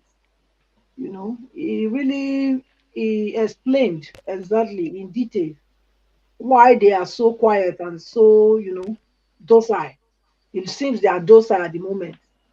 He actually mentioned that all of them, apart from OT, Governor OT, that has been cleared, but all of them, they have 2 or 3 cases battling with, and that's the excuse that they've also given, and being that uh, they cannot really do much at the moment because they don't want to be seen as, troublemaker from day one. So they want to keep pipe low till they win the case. And he also spoke about the what they call it. What did he say again now? The constitution. That without they are going to review everything. Once they Their come, cases. yeah, their cases are over. Over. We are going to be pushing. LP is going to be pushing for the review of the constitution, electoral process, and all these things. So he really went extensively. He addressed every question that every person on this platform has been, agitating for to get. So I didn't really have much to answer him anymore because he answered everything. You know. So what I asked was this centralization of the revenue, and he also said yes, that would also come with a good leader in the right place, and that without a good leader, there's nothing that we can do about that. And also the diaspora voting, which he also said that will also be something that they will also press for once all this is cleared, which is where there can be a true opposition party in the Senate, House of Senate, and House of the Assembly. So until then, there's nothing that we can really do. We just have to be patient, and it's not too long anymore. I said 2 to 3 weeks. So let's wait and see. And he said, like Mr. Eddie said before, Mr. Obi will be coming to address us, and he also let us know that whatever they are going to be doing, they're going to carry everybody along, and that he's going to be, or he personally is going to be having, he's going to try and keep this momentum on, this fire, he's going to keep it on. So he'll be having meetings with us twice a week, with everybody, not just us, every obedient, like a online thing like this now. So to keep that momentum so that we all can be on the same page and continually to run with the vision. So he talked about sensitizing the people in Nigeria, the electorate, sensitize them. So he spoke extensively actually. So I think I would recommend Yeah, they will everyone. watch it. They will watch it on their convenient time. He spent 50 minutes with us, Garcia. Yeah. 50 minutes. Oh, that's quite much. That's quite Yes. much. It's just this time I forgot. The time has changed. So when I saw 6 p.m., I was expecting to. I didn't know that I forgotten it's 6 p.m. Nigerian time, which should. I mean, is it? Si- Sorry, Nigeria time difference anyway. So it's gone. So I'm expecting 6 p.m. Anyway, I would like you to talk to us, Augustine. Well, Let's start from you. I think the issue now, the topical issue in Nigeria now is this. I think we said it yesterday, yacht, and then the profligacy of this useless government. Well, the thing is to reinforce what we've already known, and Yeah. what we keep saying is that if I say, because I was saying yesterday, I find it difficult, to reconcile the fact that somebody should be hopeful in Nigeria now. To be honest with you, maybe I'm not recovered from the shock because look at no look ordinarily somebody who stole a mandate might try to make amends, but look at the impunity. How many weeks to the end of the financial year you are submitting a supplementary budget of about, I think I checked it, it's 48, so it's 46.1 billion naira with frivolous excuses, 2 point something billion to be spent in a vice president's house, one to go to first lady and all this nonsense.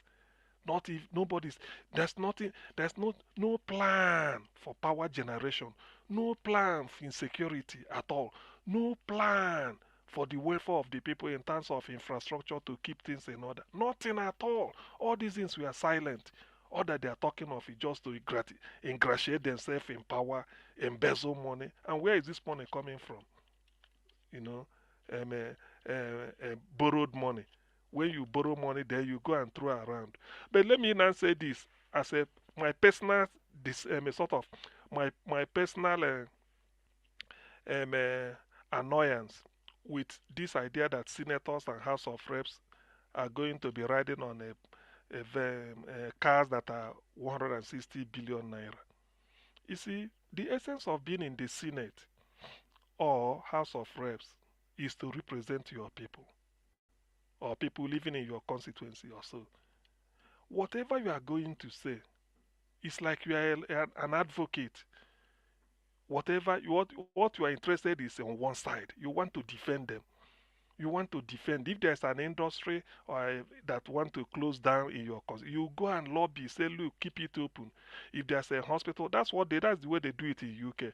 If there's something happening, you say, no, no, no, no. Members of my constituency, they will lose job or this. Or if there's something you want to lobby, you lobby to bring it to your constituency. Maybe one industry want to open it, say, please, we need it here.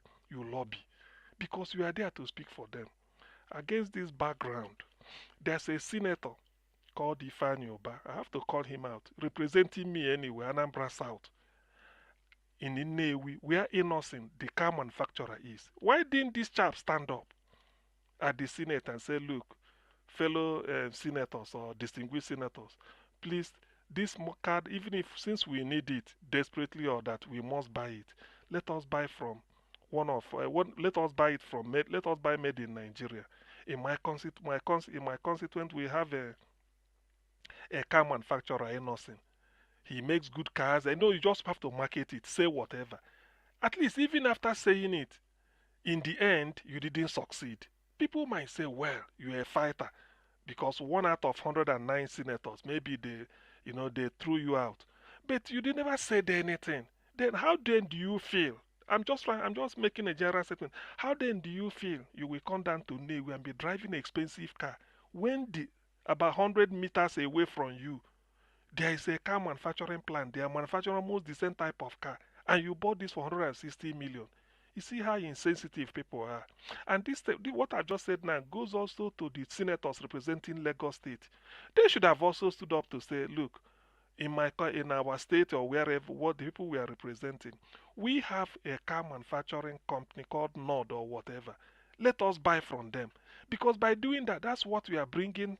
You are bringing investment to your constituency. You are increasing the revenue base of that area, and you are even helping the company to strengthen by way of employment and then stabilize so that they don't go under. But they are not doing it. Sometimes I wonder, how will you feel? First, you borrow money, maybe from China with 2% interest, like I had, or maybe from IMF or World Bank. Two, you bring it home. The next day, you are taking it to Japan. When you give it to the Japanese company, you've enriched them in terms of revenue. Because the company, maybe if they are doing a January to December financial year, by next month they'll be saying, oh, we've done our accounts, we've made some money this year. Secondly, the government of Japan will earn a lot of tax from that company that you send it. Thirdly, the company will now say, okay, if we have plan of retrenching workers before, we cannot, our revenue base is still, we've got what to do, or they can diversify. So you've succeeded in helping them. In fact, you are even more Japanese than Japanese themselves. But if you have brought this back to Nigeria, this is what it should have given. The government will earn their tax, people will do all this thing, and then, I mean, at most you said manufacture it to our specification, it could be done. Even if it is not there, you can drive a car like any other person. So that's why I'm particularly pissed off, when you look at this thing, said, then how do we have hope? Because there are things you can do for yourselves before the one that somebody else could help you to do. How can you go and be buying? It's like your mom runs a restaurant, cooks rice, everything, and then you are buying from another person. You are not helping her now. You buy from her. You do it like that, let it remain in house. How can we explain that we are buying a car from abroad when Nigeria, we manufacture our own car? In the 70s, Nigeria do not manufacture any car. Rather than buying the way we were buying in the 60s, wholesale, they said, no, let us establish car assembly plants. Peugeot in Kaduna, Volkswagen in Lagos, Steyr at Bauchi, Mercedes at Enugu, then where is the other one? Toyota at Ibadan. There's one in Port Harcourt. They do it this way. In the end, you find out that no, for whatever it is worth, Nigerians are being employed in those places. Even if you have to work with Oyibo as a technical partner. But now we can manufacture our own. Why can't we patronize our own? So that's why sometimes, Nigeria Watch, when you see sometimes people propose that, look, why are we really have to be together? Tell me, why should Nigerians be together? But when you see, even the ones we have to do for ourselves, do you know this thing means that it's like at the Senate, they are talking of importing Gary from Mali.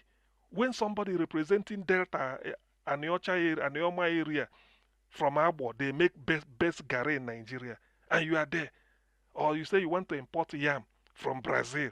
When people in Middle Belt, Plateau, Benue, Abakaliki, Taraba, they cultivate yam. So of what use are we together that we are Nigerians? We can't even help. We hate ourselves. We can't buy made in Nigeria car ourselves. All those senators that are going to benefit from this car manufactured in Japan, before they became senators or before they came to the House of Reps, can they afford deep down in their pocket and buy a car 20 million? Can they? They can't. Even 50 million, they cannot. They have to think twice. But when you now go there, you are now 160 million. And it's not even spent in your country. Why can't we do it that way? Why? You use your expertise. So if you want to paint a house, you want to renovate the House of Reps, and you know that there are cleaners all over the street of Abuja. You say you're going to import a cleaner from Canada. So why? People will not tell you why really Nigerian we are, the Nigerians that we are, how happy are we? That's why sometimes you say, look, if we can't even help ourselves, we can't help our economy. What reason, how can they justify Nigeria will be spending money on what we can be able to do for ourselves? It doesn't make sense. It's just out of wickedness. There's no way anybody can justify it. Nigeria cannot be importing something that we have people doing it. It takes Dave Umahi, Minister for Works, for me to know that Nigerians are importing, Nigerian government under Fashola is importing bitumen. Fashola was Minister for Works and Housing. Dave Umahi came and said, for what? Say, where are they importing this bitumen for? Because these are part of the things they brought, bill of quantity. This road will cost so and so. But bitumen is in Ondo State. If you are going to, if you are driving from Lagos to Edo to Benin to Onisha, you must pass through Ore. Some section of the road there is bad. And if you want to repair it, you are going to import bitumen, not knowing that below the surface, below the ground, there are bitumen there, the second largest deposit in the world, according to what they say after Canada.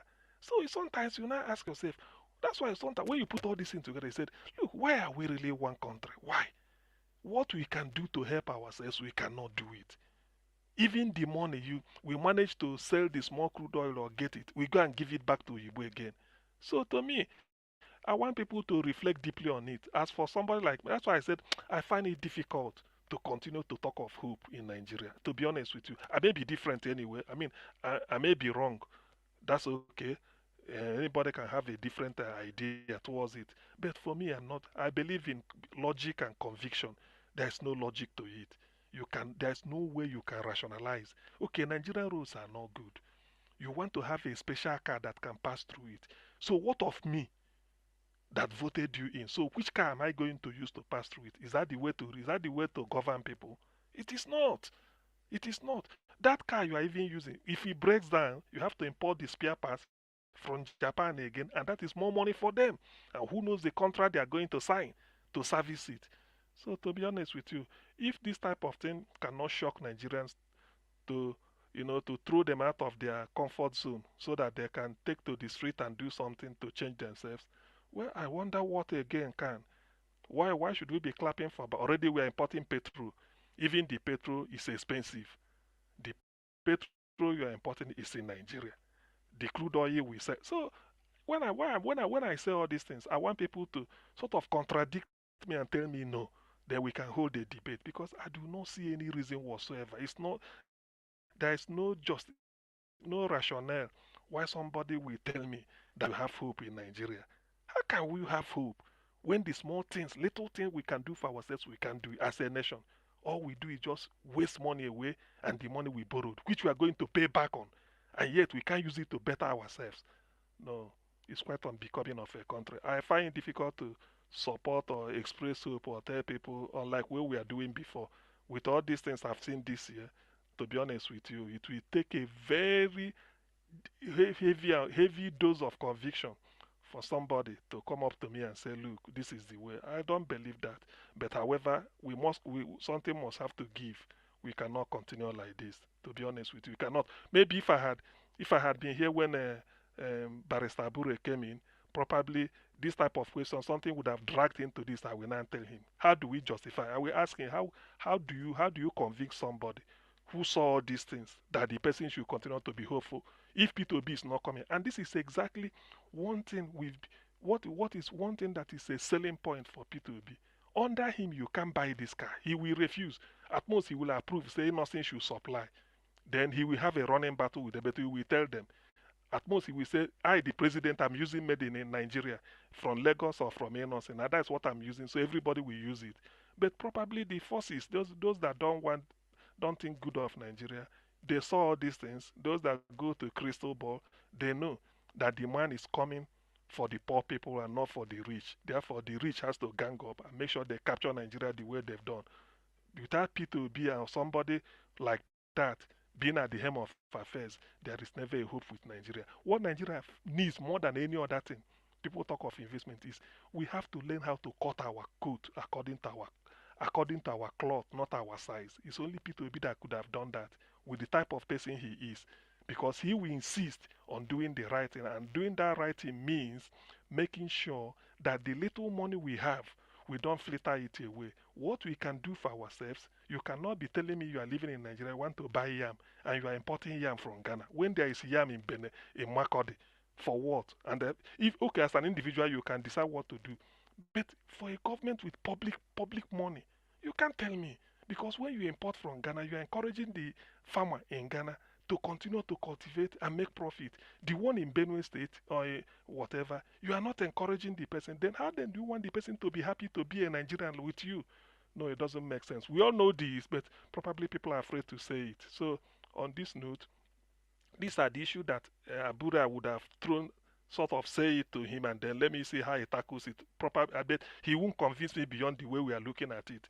If Obi did not get in, Nigeria is doomed. And from the look of things, the way we are looking at it, nothing is ever going to change. If if the consumption that P2B is kicking against to move from consumption to production, that is what Agbado is deepening. In fact, it's even extending the scope of consumption now to be both offshore and onshore. You bought a yacht of what use?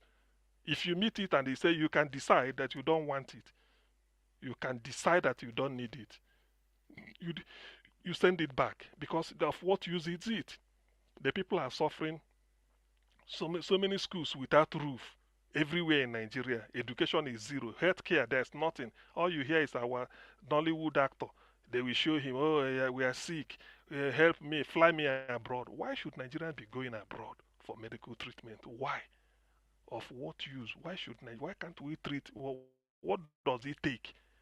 But they won't do it. So, Nigeria Watch, you see, to me, these are going forward. I can't be convinced again on the feasibility of Nigeria, but that is me. I'm not trying to, campaign for No, anybody. no, no, no, not just you, not just you. Exactly. It's true because you see, this is a practical example. Why should the car manufacturing company in Lagos, who do you want them to buy? Who do you want to be their customer? You, the government, and they will pay tax. Remember, they will pay tax to Lagos state government. They will pay tax. At the end of the year, they file their tax. But you, the government, they are paying tax to. You don't even want to buy from them. You, the senators from Lagos, you can't stand and then defend them. Later, you come and take in a vote. If I knew, but the same thing. You are from Nnewi. Nnewi is that your brother is manufactured. Cannot stand there and say, look, this is what we do. Then the senators from the say Anambra State and then Southeast, everybody, they didn't do all these things. Everyone will just keep quiet. In the end, they will be riding. See, these people are insensitive. I can't be sold on one Nigeria anymore, to be honest, because it's painful. These are practical examples. Forget about whether we can go to the moon. That one. But this little thing you can do for yourselves, you cannot do it. Then how can an outsider come and help you? Tell me, how can you don't clean your room and they expect people to come and house you in a mansion? Take care of what. Show that this is what you want. By the way, when must you buy from China? I mean, must you buy from Japan? You are buying the best that will suit Nigerian road. So if the road you are buying now becomes a gully, then you will ask, say there's no need traveling on the road anymore. Say why? Say no car can pass through there. What we now need is jet. It will come. They say we now need a jet to fly. That going through all this road is rubbish. So all we need to do is just to is to fly now so that we fly over. That's what we need to do our work. And before you know it, people will oblige them and then come and give one type of nasty excuse on why they should do it. To be honest with you, Nigeria, I don't see Nigeria coming back from the mess that it is now, and nobody can convince me anymore on how to be hopeful about Nigeria. If the little thing we could do, we couldn't do it. We spend our money, stupidly. Then when you come back, you are telling me that Nigeria will be great. Without P2B, Nigeria is doomed. I think Ayo Adeban just said it. He said that he will be in his grave. You people will be suffering if you fail to vote in P2B. But let's see whether Nigerians are taking it. Maybe they, like somebody said, they've not suffered enough. Probably they're expecting times 10 of what they are going through. Maybe a liter of petrol, 10,000. I don't know whether that will shock them. And then maybe, I don't know, just like a given example, whether that is at the time they will now say, look, we've taken enough. But the capacity to consume suffering, I don't know. I can't measure it. So to me, nobody can sold me on the hope again. Going forward, nobody. Because I will tell the person this example. Why can't we buy from made in Nigeria from what we use? Why? Then we leave them, go and buy from Japan. When you come back, you tell me United Nigeria, we have to continue. Giving hope for what? Why? What stops us from buying made in Nigeria? Why? And this from a government, billions. Even that money is so much. Give it to one company in Nigeria. Let the money be there. You cannot ride. All those senators, when they were campaigning, what type of car were they using? Was it this same Japanese? Was it this same Japanese car they are going to take delivery of now? Was it what they were using? They were using all their old smoking cars going around. Some of them, they raise money for them. Then when they're not getting, they will now be harvesting expensive cars as if it belongs to them. No, there's no justification, Niger was. I think I will have to yield here. I'm so grateful for the time to speak, but it's really painful. And I know I'm seeking the minds of many. There's no way somebody can sold hope, sell hope for me again that Nigeria will have to continue for what? With this man in charge, with this criminal? No, it cannot be. I doubt it. Thank you.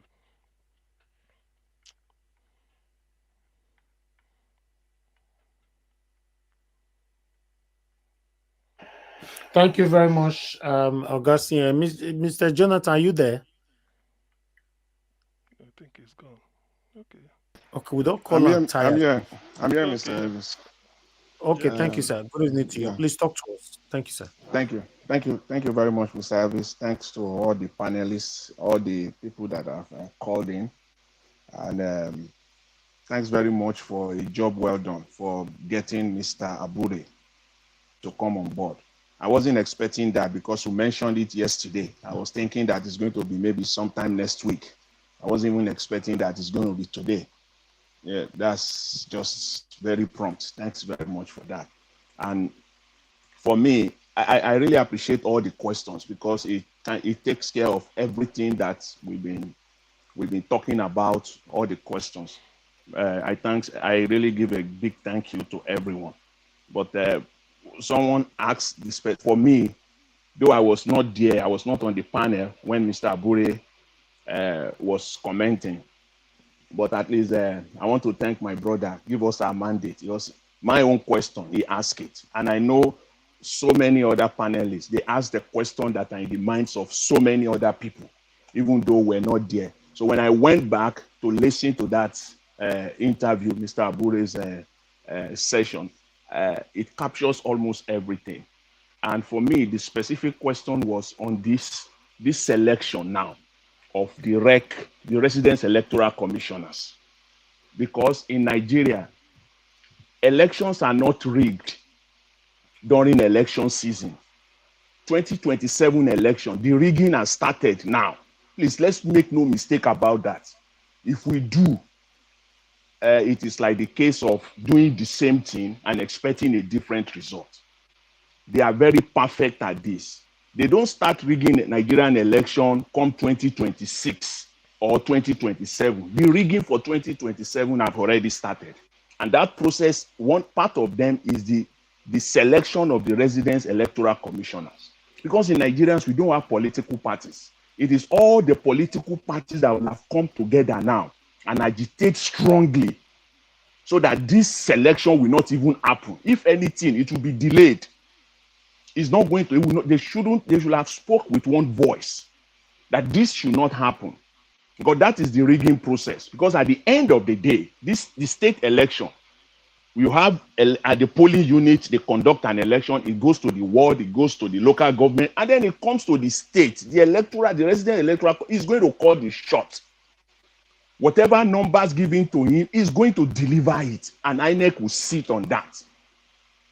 That is the essence of this process. So that is where we must focus on that as well. And Mr. Abure talked about the upcoming elections in Imo State, very important election in the state of Imo, coming, I think, next weekend. Very, very important election in Imo State, Bayelsa, and Kogi State. I'm very particular about that of Imo State. Of course, we all know the obvious reason. Hope Uzodinma and all the rest of it. See, it is important for us, Nigerians, if we want to keep the momentum going. This is part of it. This is the process. That election in Imo State must be captured from the beginning to the end. Otherwise, for me, it's better to just stay at home. I've said that, and I will say it at every opportunity that I have. There's no point. It talked about the labor representatives that are in the House of Assembly now. Most of them, they are having their cases in court.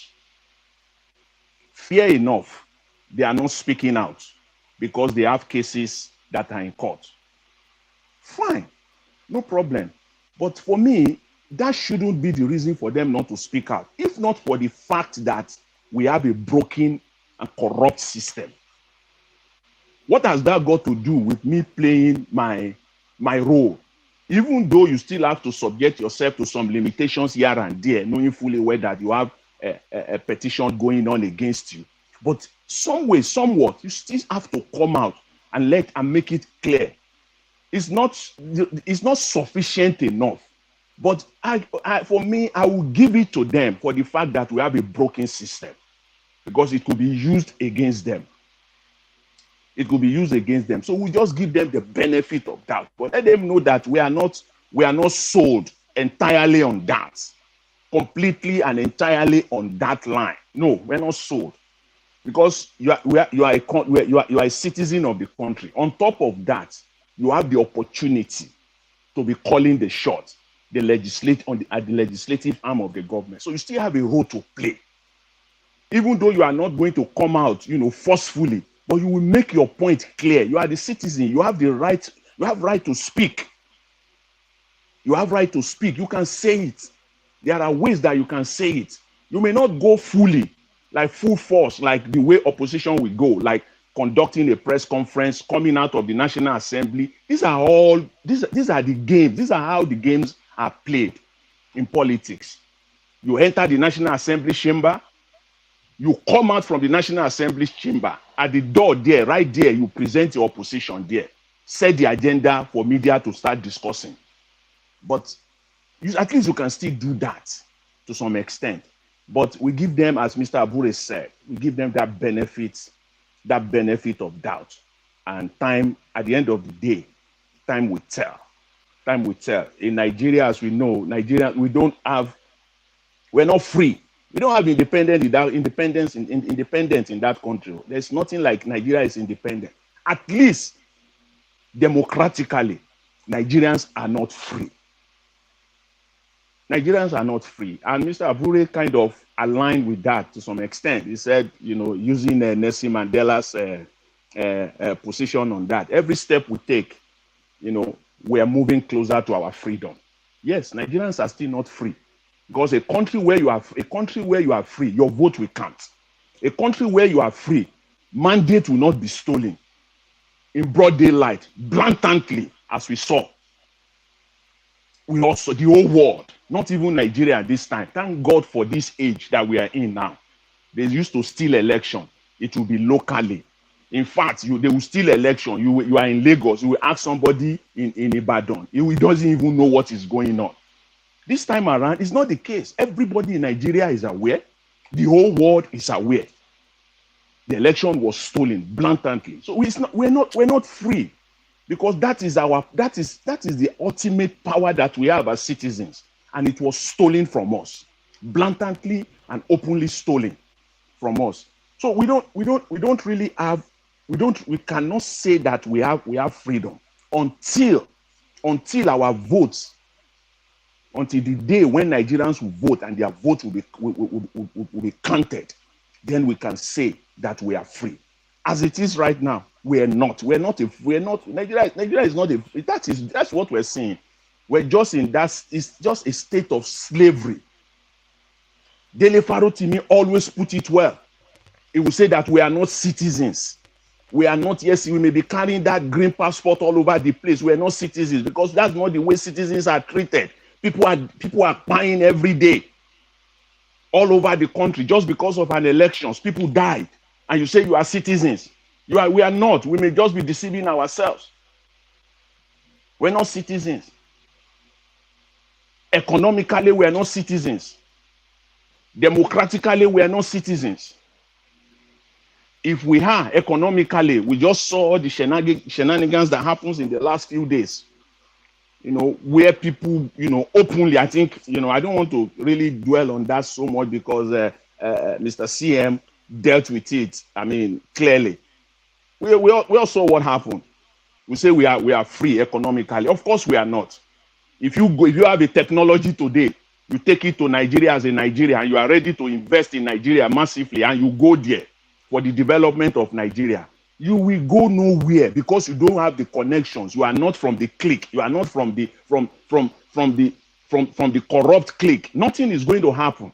Even if it is something, even if it is a project that will create jobs, that will create jobs, alleviate the suffering of the people to a very large extent, nobody will listen to you. No, you will go nowhere. If they can do that to Inoxin Motors in Nigeria of today, with that massive investment that man, that company has injected into the Nigeria economy, you're talking of millions, if not billions and billions of naira, and the government just kind of, just take a blind eye on that, as if nothing is happening, as if that there's nothing like that in Nigeria, and we say we are free. We are not free. So that is where we are in Nigeria today. And if Mr. Tinubu is insinuating or trying to deceive Nigeria, that he is there to, looking for a new narrative for Nigeria, guess what? There is no new narrative. You can't bring a new narrative to Nigeria. Nigeria, as it is right now, it's still the same Nigeria that we have. Because he has no capacity. He has no capacity to change the narrative. Because he's obviously corrupt, and all the people he surrounded himself with, they are all psychophants. How can people like that change Nigerians' narrative? It can't happen. The Nigerian narrative, as it stands right now, will not change. Not until the system is completely clean up. Completely clean up. We had that fantastic opportunity to bring in the right person to do that. How do you want to change Nigerian narrative when you still have all the criminals there, both past and present? How? You can't change the narrative. It's still the same narrative. Or even it's going to get worse and worse and worse. Nigerian narrative is going to get worse and worse and worse. All the ministers, most of them, they are corrupt. They've been in the system. We know them all along in the past, and you are just recycling them. They are there now. And those that are new, that we've not heard or seen before, they are mediocres. They are mediocres. They can't. See, at least, let me just conclude with this. At least, we can give it up to Labour Party at this time. At this time, and because at least we still have the leader of the party coming out to face, ready to answer questions, tough questions.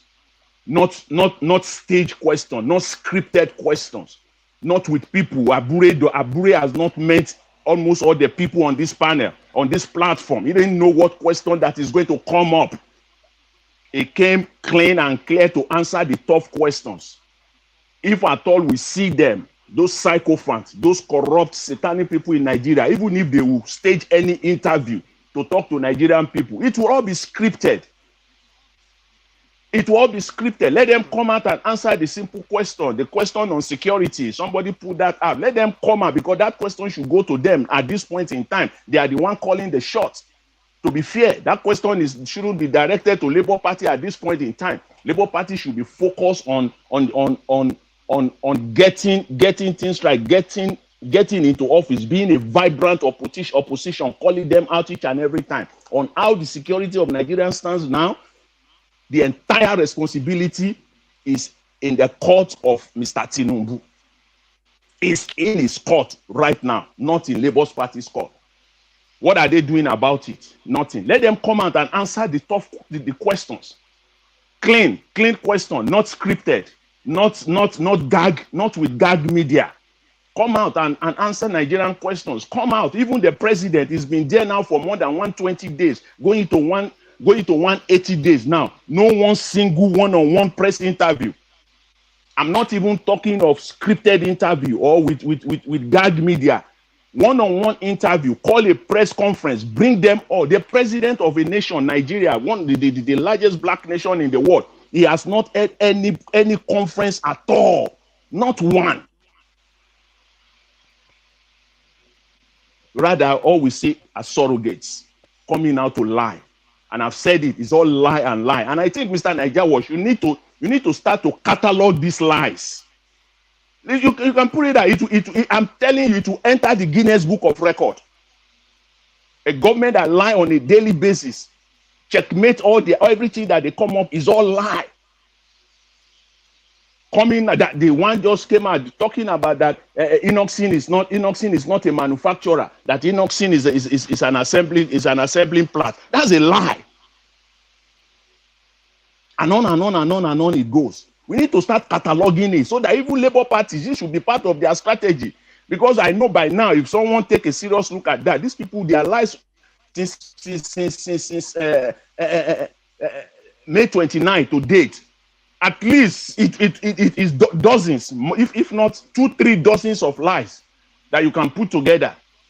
Day one, the first day lie of subsidy is gone. But as we know it right now, they are still under the table subsidizing. They are still subsidizing under the table, and they say subsidy is gone, and people are paying now 3-4 times for the price of petrol. That's where we are in Nigeria today. Finally, I'm glad that Mr. Abure came on board today to clarify most of these issues, and let's keep the momentum going. It's very important. We must keep the momentum. It's either we just as Madam Rita, I always say, enter house. If we cannot keep the momentum going, we should just enter house. It's as simple as that. We got to keep our job is cut out for us. We either keep the momentum going or we enter house. So it's very clear. We have to keep the momentum going for these people. Start preparing, not in 2026, not in 2025, not in 2024. Now, start preparing, because these satanic people, they are already preparing. They are preparing, and they are not keeping it. It's an open secret. We all know it. I will leave it at that right now, Mr. Elvis. I really appreciate the opportunity, and thanks to everyone. Thanks very much. All right, thank you, Mr. Kingsley Jonathan. God bless you, sir. All right, we are not going to be here for too long today. Let me come to give us a mandate. Give us a mandate, please. If you are available there, please talk to us, sir.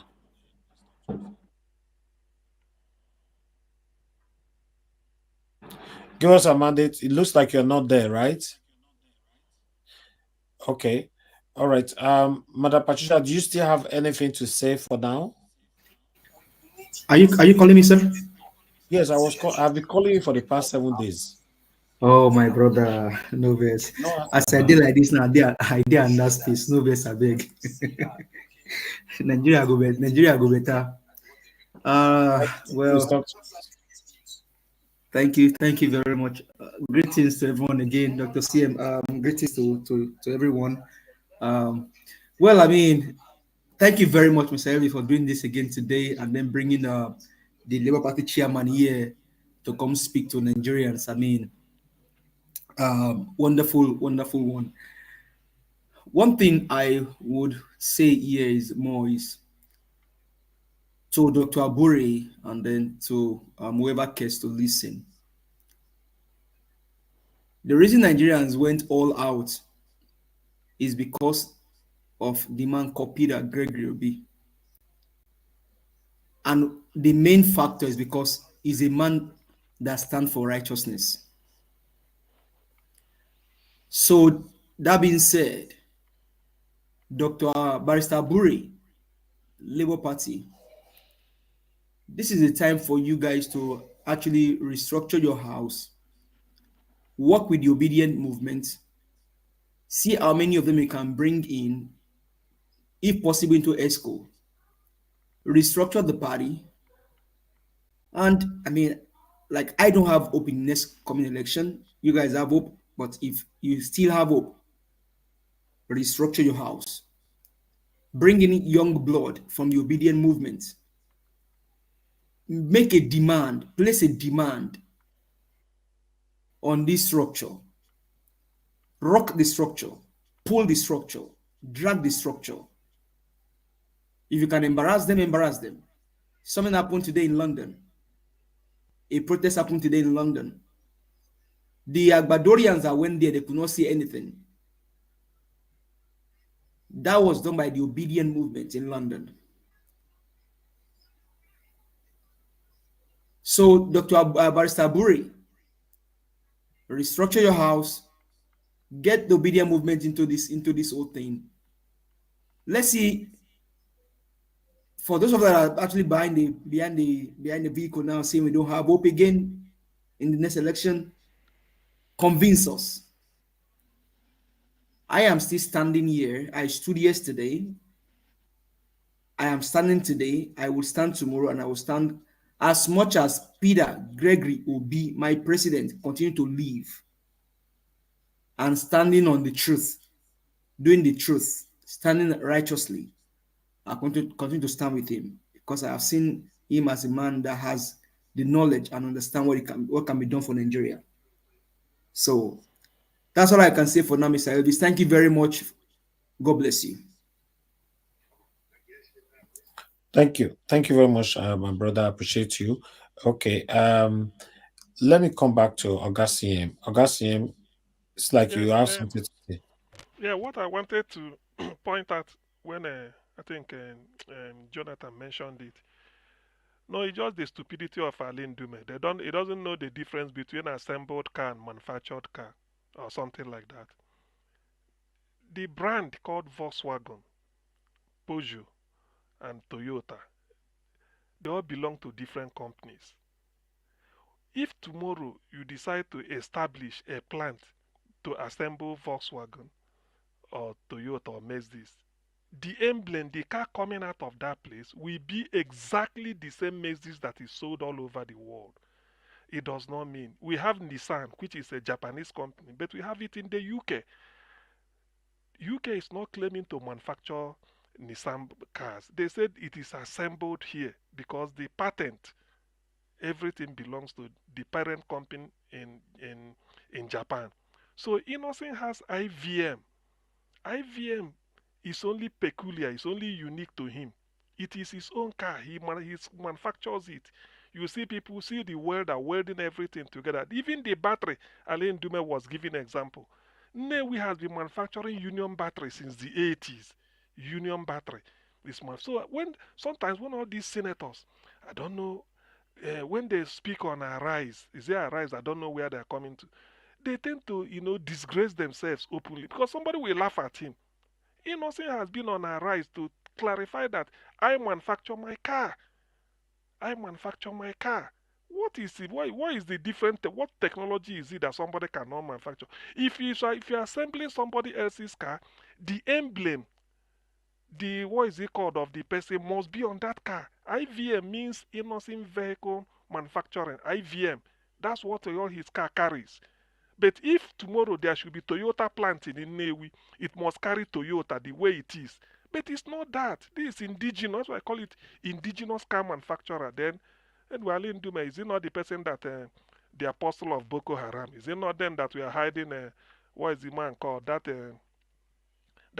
Mohammed Yusuf, the one that was leading Boko Haram onslaught in the northeast. Is it not Alain Dume? Then we are hiding them in government houses. In those days, I think he was governor or something like that. So you can understand where these people are coming from. They are lost. They belong to the past. And when they say something like this, then they expose their ignorance the more. That's when a car plant is being manufactured, it's manufactured from the scratch, and you have every patent. You can design it the way you want. Put your name if you like on it. Say manufactured varieties. You have Ikenga. You have different names he's giving them the way he wants. That's his own. And not to say it's assemble. Assemble who? They should have only that. Sometimes these our journalists they do not say when you have. If I'm the journalist asking him the question, I will say, look, we have Volkswagen of Nigeria in Lagos. They're assembling Volkswagen. Those days you have Beetle, Santana, Combi Boss, everything. So this innocent, which company is here assembling it for? He won't answer. He will just look moron and then maybe fabricate one thing and say, which company is he assembling the car from? They won't say so. So it's really a very terrible shame. That's where Nigeria has become. By the way, is it not a certificate forger that will now be the according to Nigerian National Universities Commission, the president of the country is the chief visitor to every federal university in Nigeria. So you could see him the day they are doing convocation. He's shaking hand with people that passed the exam when he himself is a master forger. So if Nigeria has gone dry, I don't think whether Nigeria will come back from Where it is now, without P2B or somebody like P2B at the helm, it's not for me to say. But for all I know, I just having a sense of foreboding. Things cannot click. The center has since cannot hold anymore. Nigeria has fallen apart, which before our very eyes, we all know it. But somehow people are pretending as if maybe a miracle will come from somewhere. Miracle cannot just come without you doing something. Particularly those things you can be able to do for yourselves. You can't take charge of your life, then you're expecting something to happen to turn it around. I seriously doubt it. But who am I to say so? Let's continue. Let's continue. Thank you.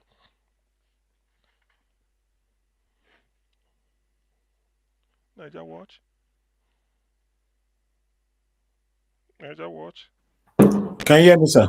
Yes, I can. I was telling you I don't. You can continue. Okay, sorry about that. Thank you very much. Thank you. All right, I appreciate you guys. I would like us to listen to this particular video here, concerning, because these guys are planning a protest, right? They are planning a protest by I think when the NLC president, I don't know, they are planning a protest for this Monday or so, I don't know, but let's hear from this. So maybe because they beat their chairman. Pardon? You said what? Because they beat up their chairman at Owerri. Exactly. Well, President, Trade Union Congress, Festus Osifu joins us now. Good to see you, Festus, and thanks as always. For the Trade Union Congress, how is this being handled? Yes. Good evening, Sulai. Good evening, Nigerians. As you could see a while ago and just shown in your program, there was a joint press briefing today by the NLC and TUC. The NLC side was led by one of the deputy presidents, and the TUC side was also represented by the deputy president, one of TUC, who is also the president of Association of Senior Civil Servants, where we made that joint position known. For us, what has happened clearly in Imo is totally unacceptable. This has never happened in trade union movement in Nigeria, where you have the president of a center brutalized the way Comrade Joe Ajero was brutalized. We reject this vehemently, and by the end of that ultimatum, if every single thing we stated in that document is not met, then we are going to come out and protest this vehemently, because this is wrong. Comrade Ajero was not in Owerri to further his personal interest. Comrade Ajero was not in Owerri to do things, to push his own selfish interest. He was there to defend the right of workers. You cannot, as a government, declare 11,000 workers as ghost workers. You cannot, as a government, withhold the pay of several workers in your state. And now you have the NLC president leading the delegation to that state to fight for the rights and the plight of workers. And at the end of the day, you have a governor who unleashed his talks, and you have the police who also unleashed mayhem on someone who has been fighting for the cause of Nigerians. We will not accept this in any way. We will not. How would you react to some of the things we they talk about, So this kind of thing, so they pain, eh? Kai. Now what? When we are talking that we all should unite and do the right thing, but when it's favorable to you, you pretend that it's not affecting you or it's none of your business. You see now, when I see the way that man they talk just now, the NUC president, the way they talk, the vein where they come out from your head and all of them, you can see, because it's one of their own. What about the common citizens in Nigeria that these kind of things are happening with almost every day on a daily basis? Who is crying for them? Let's talk again, man. Mr. Elvis. Yes, sir. Mr. Elvis. I mean, like you said, this same man, this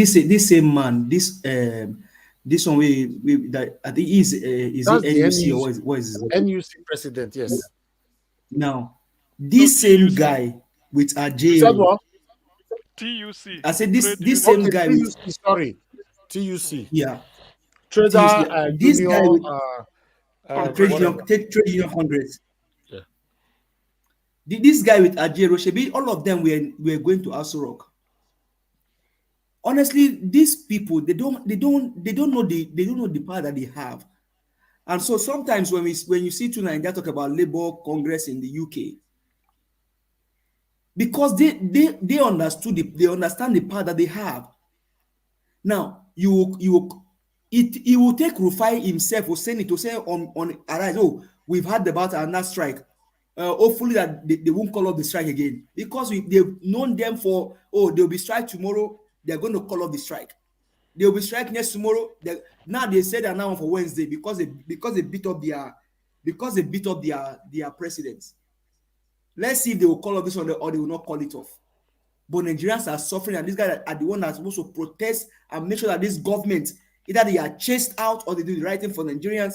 But once they get little money or brand envelope, they forget their That's why, my brother, that's why their name is Brown Envelope Congress. The Brown Envelope Congress, not the Labour Congress. They are just Brown Envelope Congress. That each time you see them enter Aso Rock, they go in there to negotiate their brown envelope. And what they will be waiting for is the money to be cleared. Once the money is cleared, they will just enter house. They will keep quiet. That's what they do.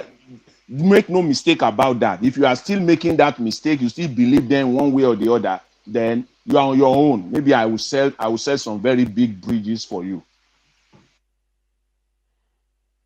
Where is it? They said. What's happening now? It's like I lost. I don't know who was speaking. Was it Jonathan? It was me. Are you still? Yeah. Hello. Okay. We lost you, Mr. okay. Jonathan. Oh, we lost you. Okay, yeah, it's like you finished, isn't it? Go ahead now. Yeah. Okay, you can go ahead, August. You can go ahead. So in this negotiation, sometimes I'm not a labor union leader or a trade unionist, but from what I've seen, normally when government want to negotiate with a trade union or whatever, it does not take place inside government like Aso Rock. It takes place at the secretariat of the trade union. That is where the government side will come and meet them. But this one that they go into Aso Rock, maybe they give them one type of wine they've not had before, and everything changes.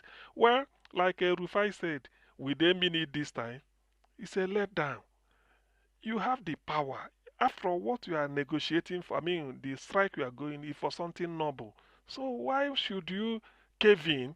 Meaning that if this Ajay Roman was not beaten black and blue by the thugs inside the government house over on the say-so of Hope Uzodinma, maybe everything would have been everywhere would have been quiet. But look at the TUC president shouting, almost bitter, that nothing they must do. You see, all they demand because they beat your NLC leader. That's why all these things are coming out. Maybe somebody might say, well, if it will take the beating of a labor union leader for labor to sit up, well, I may not advocate, but well, that's what it seems. What it is. Otherwise, I don't see why they are now buckling up and threatening he must do this. This will have it at the back of you. Should have done it before. Even then, maybe government, will come out and say it wasn't beat. Maybe he was demanding something for. They can blackmail him too and say, look, he was demanding something for himself, asking us this. We said no. He wanted to pull the rug from under our feet. So that happened. Because in Nigeria, everybody tell lies. There's official lie, there's a private lie, there is a unofficial. So it depends on what the time of the day and what we are giving. So to me, if trade union TUC want to go on strike, at least to press on the demand on seeing the condition of the people, well, that's a welcome development. If they do not, I wouldn't be surprised, because in Nigeria, anything is possible. Some people can make noise, in the end they do another thing. INEC started it by going all over the world. Hey, it must be transmitted in real time. Don't listen to anybody who is not telling you. And now people believe that INEC came out to pick their PVC against all odds. After voting, they are now telling you that it is not compulsory.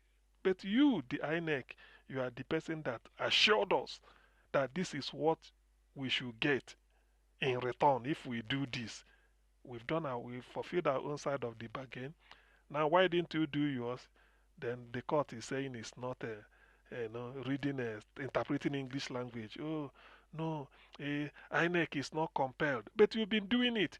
Hopefully, maybe this election coming up, I think in a week's time, in Kogi State, Bayelsa, and Imo State, probably they won't switch up beavers. I don't know. I'm just hoping that they won't switch it off and tell you that in the night they use a mobile phone touchlight to compose result. So because anything is possible in Nigeria, to be honest with you, anything is possible. But for Imo State for Imo State in particular, I would like the tide to change. Not that I'm happy with, not that I'm not bothered about what goes on in Bayelsa or Kogi. No. But Imo State, I would like the tide to change. I know it will be depressing. People might not really like to come out and vote. Even if they do votes count? Let's hope they come out and vote and they counted. That hope Uzodinma, his 4 years so far, is it not 4 years or how many years now? His a regime so far has been a harvest of blood. It has been. The people of Imo State, they've never had this rough. Even with Rocha Sokorocha, that one, there is a certified thief. That one self, I don't think they killed much people like this because he was just interested in stealing money, amassing wealth. So I don't think he was so much engrossed with who to slaughter or so. But this one, it has been very, very bad for the people of Imo State. Some villages are evacuated. Some people are afraid to even come out because it's a captive. Yes, the Nigerian state has been captured, but I think Imo State is super captured. They've captured the state so much. It will take a lot of permutation for Hope Uzodinma to be eased out of power. But I know there is nothing that the will of the people cannot do. Let them try. There must be a way out because keeping Hope Uzodinma there is of no use. The thing is not working. They believe in propaganda. He doesn't do anything. All he wants is just to be kidnapping people. People are missing. And when it happens, they will give one reason or the other. Even those that call themselves his political opponent, they are not having it easy. Like feelers I'm getting, they are not having it easy. It's either you dance to his tune or you leave the state for him. But how long can that continue? Somebody who has campaigned, who is going for second time, what is the job score? That is the way you don't need to be talking about you give your report card. What is your job score? How many people you are gainfully employed as a result of your policy? What investment did you receive? Nothing. You don't talk about security. Then you talk about other indices of human capital development. Education, where is Imo State in terms of performance at the next, whatever it is? What investment have you made in the area of resources to resource the education department system? Teachers, their welfare, how far have you gone with it? The school, in terms of materials they need, has there been improvement? I doubt. Then you go into health sector, I doubt it again. Then overall, what is the impression? How satisfied are people to say that yes, we've had a governor? Normally, I speak to the people of Imo State by saying, you take a stock, I think that's 4 years ago when the man came in. Are you happier than you were before then? Of course, the answer should be no. So to do the right thing, you just have to vote, remove him. The man coming for Labour Party, which I may like, which reminds me of old Sam Mbakwe, though they call him the one-armed general. But in terms of background, I didn't know the man in fact, he has distinguished himself in terms of private enterprise. What he's preaching about agriculture, he doesn't have a farm of his own. I didn't know, even a ranch. So these are the type people with this type of background, because for you to establish that type of business and not a 419 business whereby you traffic hard drugs, that one is not business, despite the fact that you might be stupendously rich. But this man that is coming, the Athanasius Atano Chono, who is flying the Labour Party's flag. I've taken time to sort of study him. Well, not really study, but I'm taking time to go through his program and who he is first. And found out that the man is really a very well established man. His investment is in Imo State. His farm, particularly in that field of, imagine somebody investing in farming, large scale farming, different types, mechanized, let's say semi mechanized, if not fully mechanized the way we see it. But Sebienu has a ranch and the other things, meaning that he has been paying tax, and it means that he's genuine. You can point to something that he's doing. Before politics, he goes to his farm. Even when he was a senator, I think he was once a senator. So to me, they should look in that direction. All these career politicians, by the way, Hope, who is Hope Uzodinma before he came into emerged on national? He's just a fraudster in Lagos doing 419 somewhere around the old Ojo Road to Koko area, you know, one story building behind the one bus stop where he was practicing with Maurice Ibekwe in those days in the 90s. Now, what is happening? Then he ends up in government house or where. So it's a shame. It's a shame, really. The people of Imo State, I don't know why. I would have said that they are so much interested in, or they don't want to turn a leaf to go and vote for sort of to emulate, let's say Abia, to emulate Abia State. They are still interested in people with a fraudulent past. But if I'm to say that, it means that I believe that what the result declared by INEC is it reflects the opinion of the people, which is not. So as long as INEC keeps falsifying results, whatever is announced cannot be the opinion of the people. So to that extent, Hope Uzodinma was not of the people. I wouldn't blame the people of. I know they know what to do, but we hope that this time, probably they should go an inch further, put in more effort. Justice is on their side. The public opinion of Hope, I mean, is against Hope Uzodinma. And then the chap coming in is like he's a man who has been tried and tested. At least you've seen what he's going to do. For a man to have a farm and then feed on it and then do all sorts of business, it means he's genuine. You can see it. So there's no better option than him. All those other people crossing party from PDP to APC, APC to PDP just because of election. No, Imo State should, you know, should breathe in, should take in fresh air, so to speak. The time to do it is now. They should not waste time. As for Kogi State, you know, Kogi State, it's difficult to know who is the front runner. Some people may use the social media or whatever to say it's Dino Melaye, very loquacious. I don't know. But that again, that Kogi State again is another state that has been bedeviled by bad leadership of Yaya Bello. That one self is like he doesn't know that his time is up. He's still behaving as if he's a first-time governor who is coming to the seat afresh. It's like he doesn't want to go. He feel that maybe he should be a dictator there. But Kogi again is a state that is richly endowed but badly governed.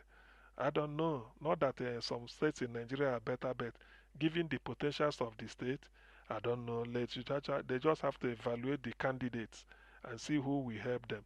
Now that Nigeria has been in a mess, if they can't sort them out from the national, at individual level, people could help themselves and do something. Then down to Bayelsa, that one again is something. I'm beginning to have a sense that it may go, anything is possible there. I don't know the Labour candidate because of this obedient movement. I'm not so conversant with that. But my disappointment is seeing the governor who is PDP. He was one of the first people to go in Tasso Rock to congratulate Agbado the day they said Supreme Court did their magic. So that one again. Whether that is another week in the making, I don't know. So you see, this there are things that when you look at them like this, or you think through them, you get discouraged.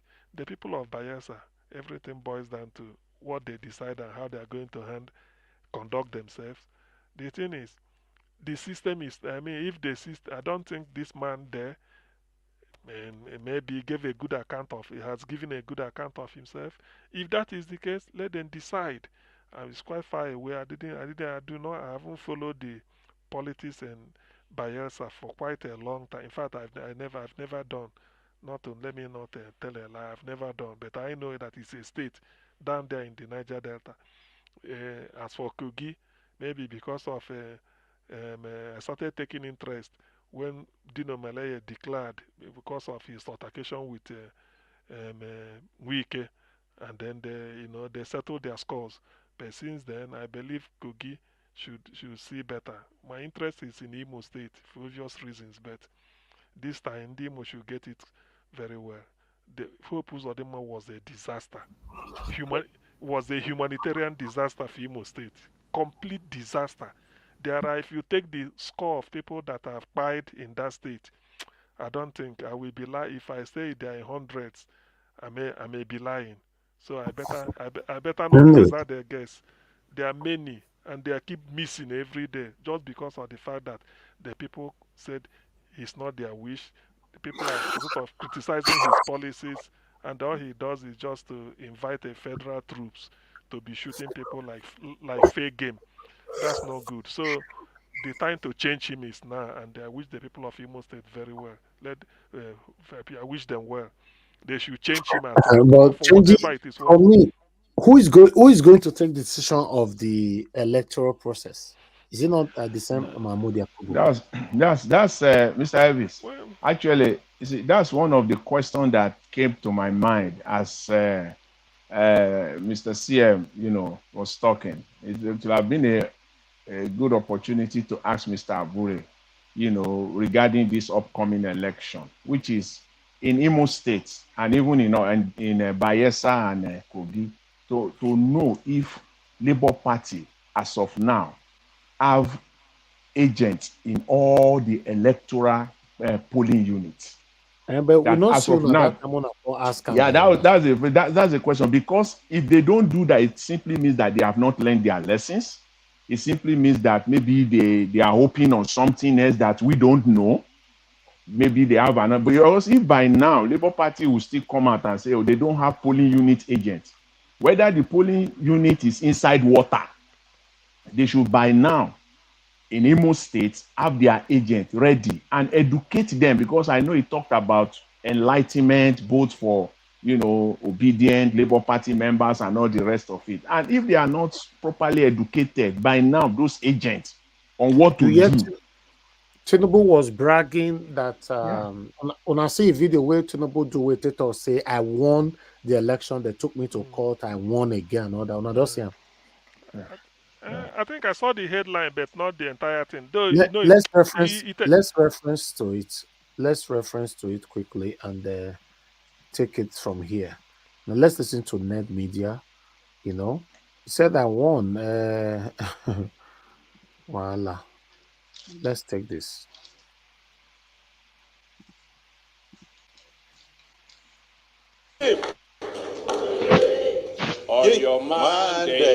When you have to be reminded and reassured that you're the one that won election, then there's a problem. That's why he keeps telling us, keeps repeating it in our faces, that he won election and he was taken to court and he also won in court. The fact that the court decided to throw away evidence that proves that he didn't win election and that he forged the certificate doesn't mean that he did not commit all this. Let's not even talk about all his past. Going by the revelation of the FBI and the forfeiture he made in the United States, the fact that the court neglected all this and decided to uphold illegality doesn't mean it didn't happen. It happened. They did what they wanted to do. It doesn't change the fact. The fact remains what it is, that he forged the certificate, he didn't win the election, many other things that he committed that were neglected by the court. He did all of them. No amount of judgment by any court can whitewash them. Yes, people should understand the kind of person we are dealing with. The attribute of someone that can boast, someone that can gloat about something or brag about something. Yes, even Yaradua, despite winning at the Supreme Court, he still admitted that the election that brought him to power was seriously flawed. That shows you humility. And what the Supreme Court justices did at the time of Yaradua was just a kick of the can down the road. They never insisted that the right thing must be done. They were more interested in maintaining the status quo. Whether he won, he didn't win, it's already the president.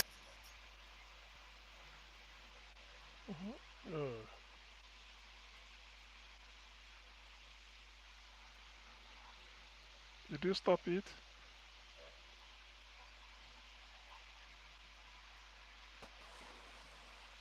And I am proud of myself too.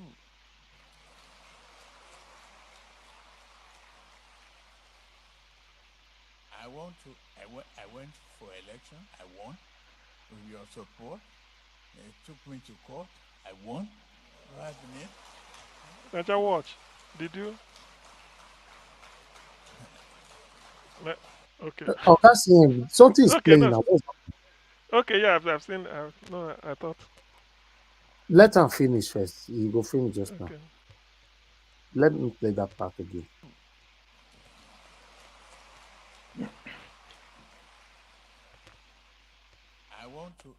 I went for election. I won with your support. They took me to court. I won. Right, Nate? Yeah, all of them. See Kayamo. See.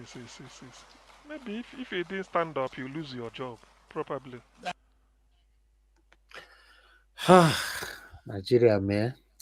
All right. For some of you, yesterday, because yesterday was very tough here. Augustine, you were not here. You know what happened here yesterday, because I was actually, some people almost ate me raw yesterday because I mentioned that if even though my principal did not win or something like that, you know. Okay, you came in yesterday, Augustine. You still came in now. I came in later. Yeah, almost the closing Okay, time. good. Okay, I would like the same thing that I said yesterday that people almost ate me for. I want people to listen to National Chairman of the Labour Party just said it today.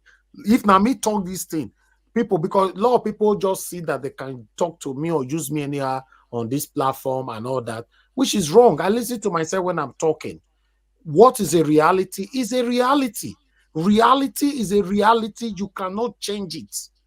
Right. Listen to what Abure have to say here. Just listen. Today, when Mother Patricia was asking him question, I was just laughing. I said I will reference to this later on. Listen to what Mother Patricia asked him. Yeah, maybe I would have asked whether what about the, I think we'll be pressing for the what they call it, diaspora voting as well. That should also be Yes, in our it will be, yes, it will be part of the electoral reform that will be agitating. You see, it would have been more easier if Peter Obi had won. When I listen to that, it will be much easier if Peter Obi had won. That means that's exactly what I said yesterday. Even though our principal did not win, even though, right? You see, if Nami talk this thing now, they'll say, "Oh, you are saying Peter Obi not win. You say Peter not win." So people just come here. I don't understand. Waiting for what you say. I want you people to eat the national chairman and eat him raw. I would have asked whether what about the, I think we'll be pressing for the what they call it, diaspora voting as well. That should also be Yes, in our it will be, yes, it will be part of the electoral reform that will be agitating. You see, it would have been more easier if Peter Obi had won, because it will just be a matter of like minds working together. But in this case, to the trenches to start fighting for this and that, it's not going to be easy, but it's a task that we need to take on and fight. Thank God, say, you know, one thing I like about my God is that he fights for me so quick. This one, less than 24 hours now, the whole national chairman can't talk by himself. And this was, okay, if I have to reference to what I said myself yesterday, I don't know if that one is here, you know, so that I can quickly reference to tell me what's different from waiting me talk. You know, I just want to listen to that last part of mine. I wish it's still here. I don't know if I have it on the screen. You know, one thing that we must understand is this. Fine, you did not vote for for Tinubu. We did not. He ring him, he do this, he do that. We don't already know these things. But as we speak now, is he not the president? What are you going to call him? He's the president of the Federal Republic of Nigeria. You know, Julius Abure call him Mr. President. Everybody, so what do you want us to say? The only person who never call him Mr. President now is Mr. Peter Obi and Atiku. So those those are the people, Mr. Elvis. Me, I don't call him Mr. President. I will never call him president. Nobody knows you, sir. You're all different. We are talking about no. What I mean, say nobody knows you. Nobody they see your face. That's what I mean. You understand? Nobody know who is talking. You just, it's only your voice we know. We don't know who is talking. We are talking about the frontliner. I am a Nigerian. I am part of the millions of Nigerians that are out there. Yes, and I know I'm speaking on their behalf. I don't want to know, yes, you are right, sir. But if somebody needs to locate you today, nobody can find you. If somebody want to locate Barrister Abure today, they'll see him now. Do you agree with me? You know, that's what I'm saying. Anyways, you know? not 100%. I know anybody, you can locate me where I am. Nobody can locate you, sir. Nobody can locate you because people are using your voice, but people don't know the person behind what we are that is talking here every day. You know, so but Julius Abure is a public figure. He's out there. He doesn't. Julius Abure doesn't want to be arrested. Anything can happen, and he will be arrested. You and I will cry here. No. You go, if the first day everywhere will catch fire, second day everywhere will catch fire. Before fourth day, you don't enter as a hip at the DM and the goosey soup. Eh? Mr. Elvis. Yes, ma'am. I say even this one when you play now, this one even the minutes of the even there was another big one I said that Tinubu, I'm trying to paraphrase that he don't there. Yes, that's what he said. And yes, he also said that. He said Tinubu is already there. He's already there. Nobody can change the facts. So we should look forward to how we can reform and reduce and that. So this is it. But why is it that me I'm a target? That's what I'm saying. Me not the fit talk again before people yours attack. This is what I said yesterday. I'll continue to read because for me, listen to what I said yesterday. Let me see if because I thought I brought it here just now because looking for these videos sometimes is difficult. You know, I just wanted to reiterate to what Abure just said, and I'm so happy this happened. Even yesterday when they argue all this, I did not even plan that Abure will be, you know, okay, yeah, this is the video. Let's listen to this. They go cry blood. I greet everybody. Thank you. Thank you, sir. Thank you. All right. Regardless of whatever that is going on in Nigeria, I would like to quickly pass this on. I know some people might not like this, and some people will also like it. You know, I want everybody to understand. Let me pick Madarita. Madarita, please just hold on. Let me pass. Madarita, hold on. Let me pass this speech quickly. You know, please hold on. I want everybody to understand that, yes, we supported Mr. Peter Obi, and I'm still very, very proud that I supported Mr. Peter Obi. I'm still with Mr. Peter Obi. But Tinubu is there right now. I will never pray for Tinubu to make mistake that will affect Nigeria. I will never pray for that, and I will never be part of it. Yes, I want everybody to get this. I don't know about you. This is my opinion. I will never wish for Nigeria to continue the way it is right now. I want everything to work in my country. So I've said it before on this platform so many times as well, that if Tinubu start doing the right thing today, many people that is against him will start supporting him. Because after all, what you are fighting for, if really you are, you know, genuinely fighting for a better Nigeria, then if you start doing what is right, you should be happy about your own country, not about Tinubu. So please, I will never wish just because say my candidate not win, then okay, that was it.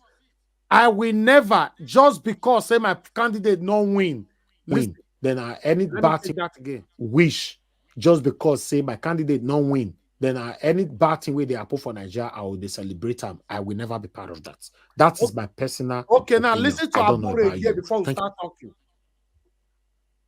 Maybe I would have asked her whether what about the, I think we'll be pressing for the what they call it, diaspora voting as well.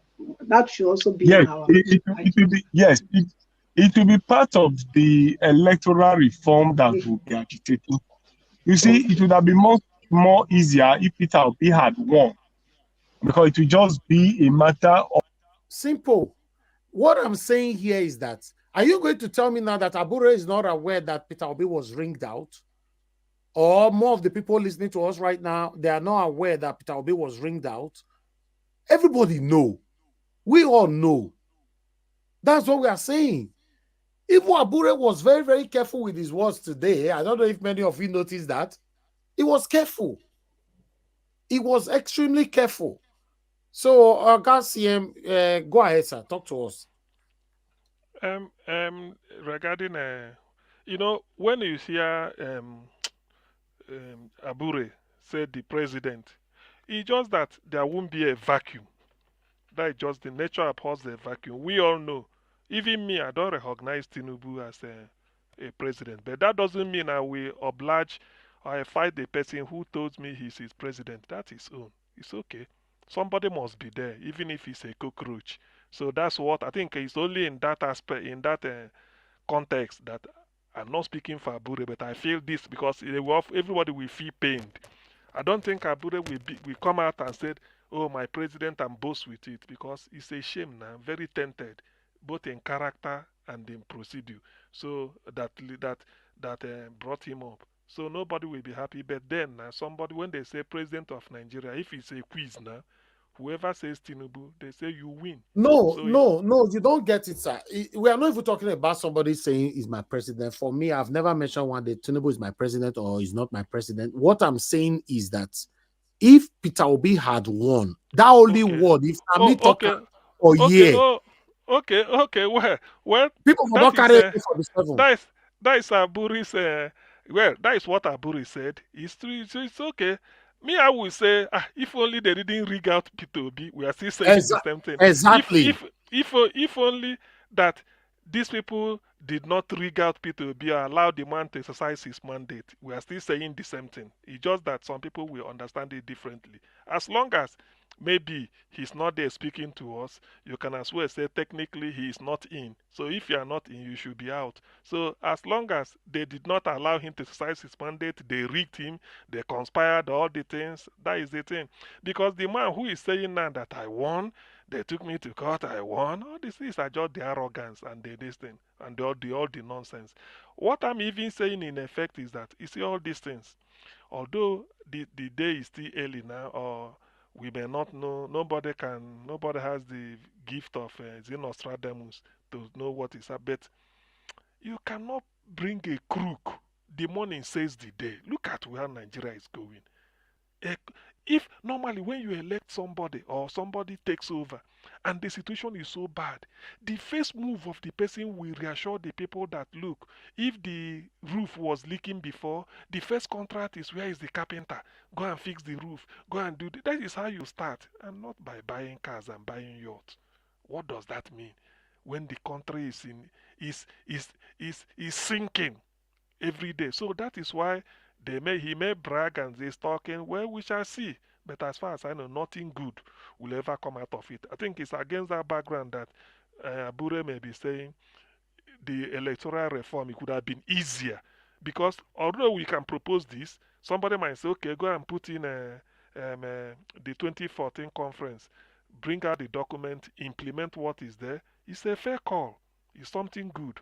But it would have been easier if P2B is the person you are talking to go and do it. It will be easier. Or you said, look, oil theft, let us cut all these costs, it will help us. That's a good suggestion. But who are you passing the information to? Who are you expecting to do it? That's another thing. That's why Abure will say, if all this thing would have been easier if P2B is there. So that's what he's saying. I wouldn't understand it otherwise. And moreover, remember he's a public figure too.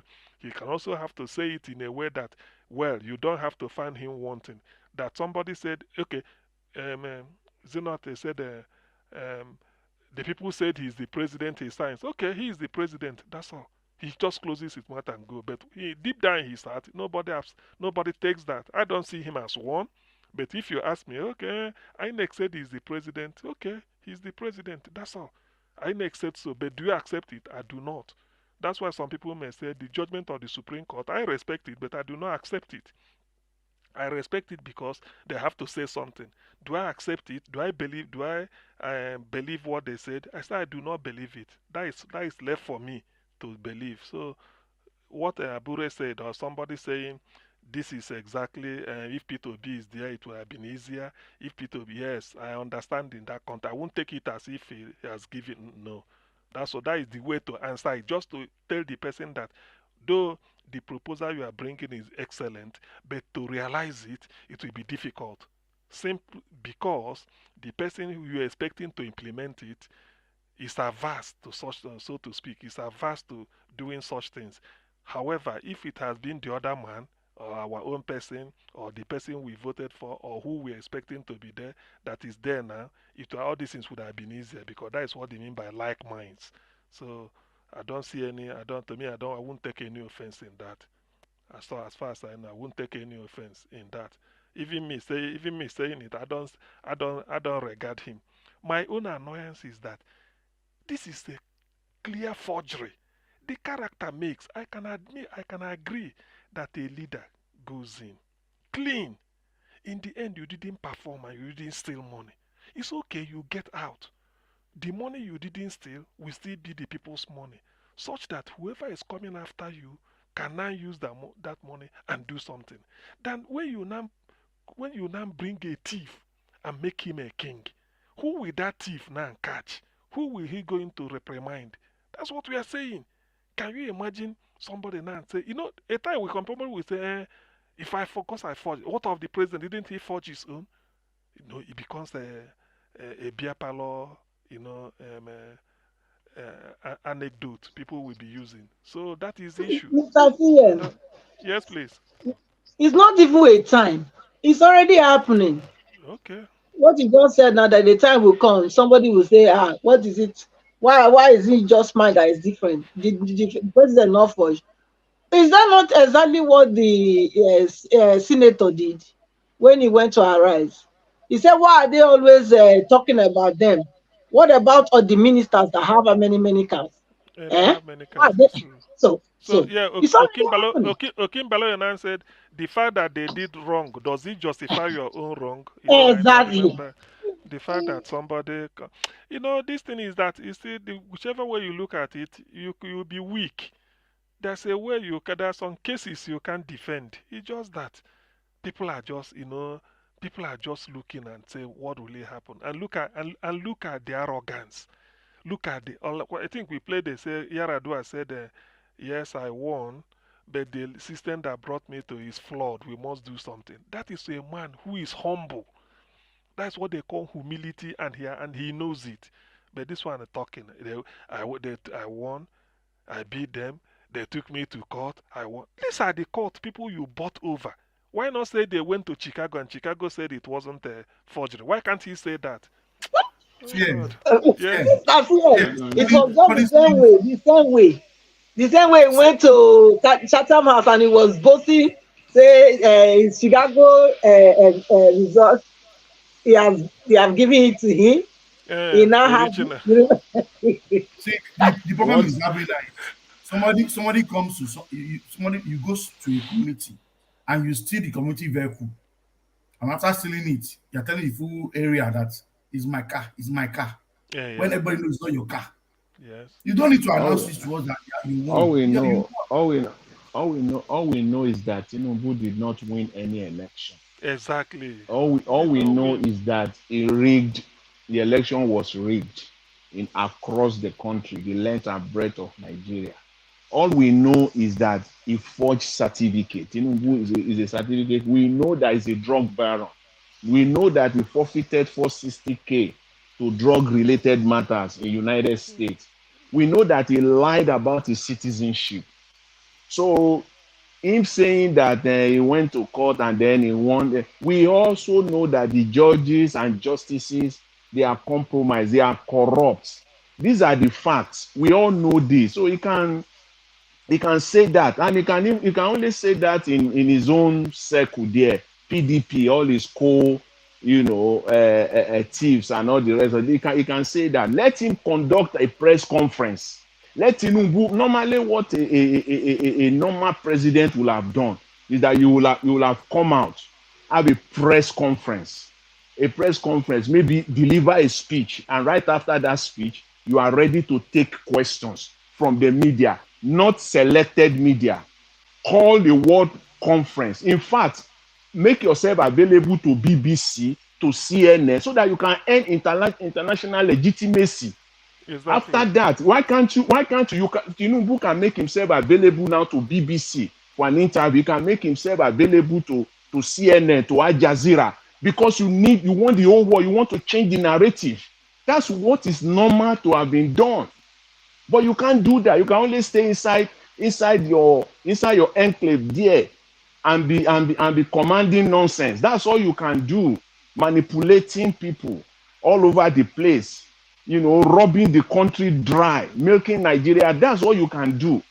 In a normal setting, you should have gone out by now. That speech that you gave at APC, whatever they call it, retreat or whatever, that's not the way. If you know that what you are saying is true and is the fact, come out. We are not only dealing with Nigerians, we also have Nigerians, diaspora all over the place. And you are the president of Nigeria. Nigeria is not existing in isolation. Nigeria is dealing with the international community. Come out there and say this. Face the media, face questions, and defend this. I dare him to do that. They can't say all this. So they just think that people are stupid and they can continue to do this. But all I know is that their days are numbered. This is not, it may look slow to us, or the fact, all I know is that this Nigeria is not the same.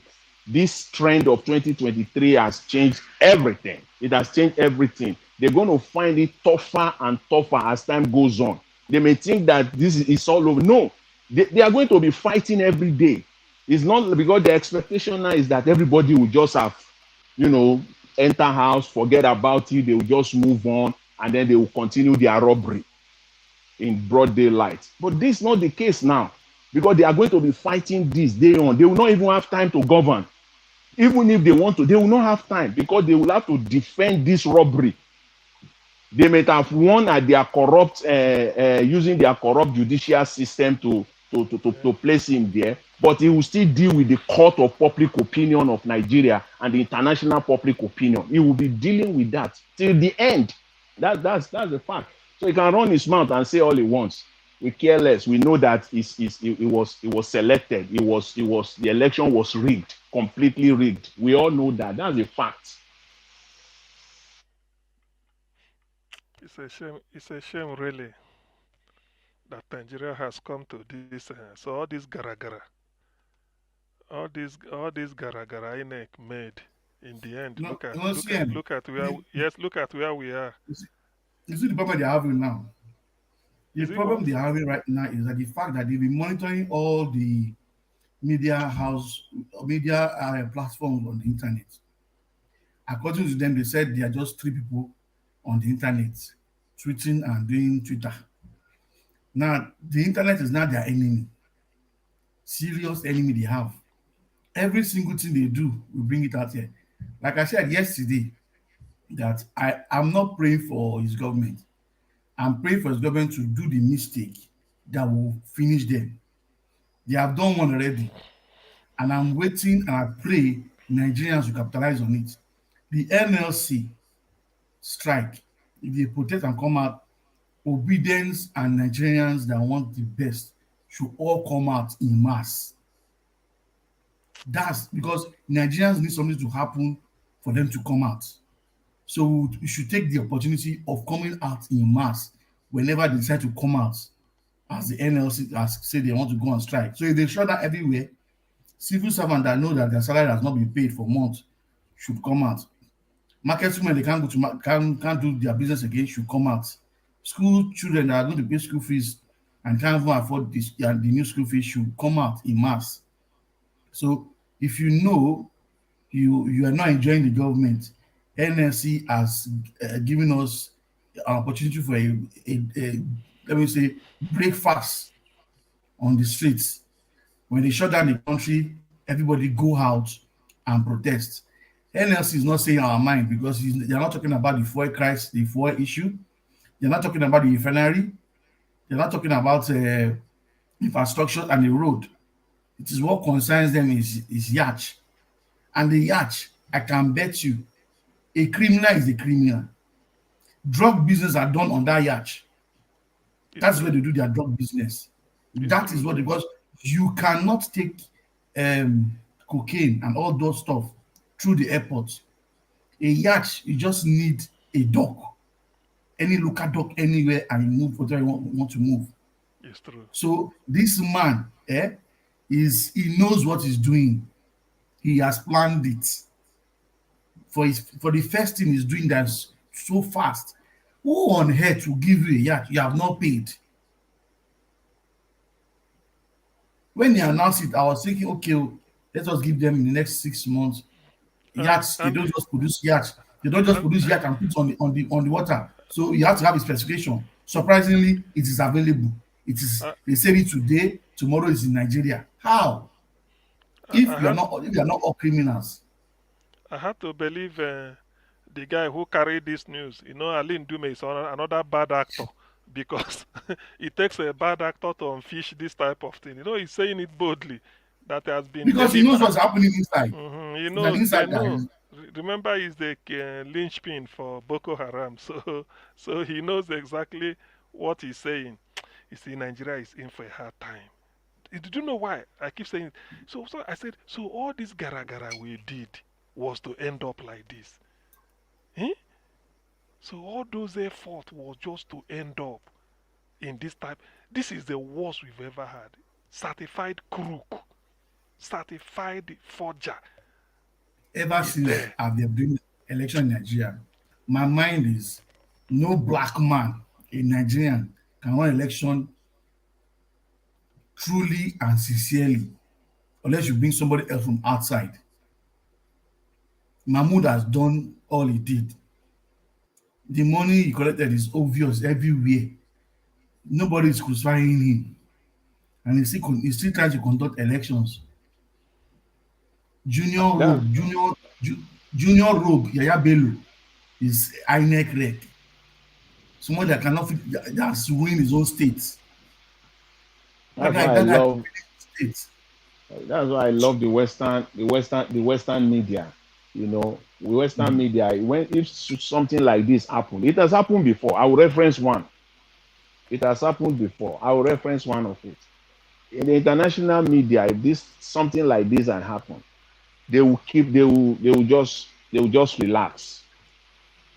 12 months later, between 12 to 18 months, you will see what will happen. They will just go underground.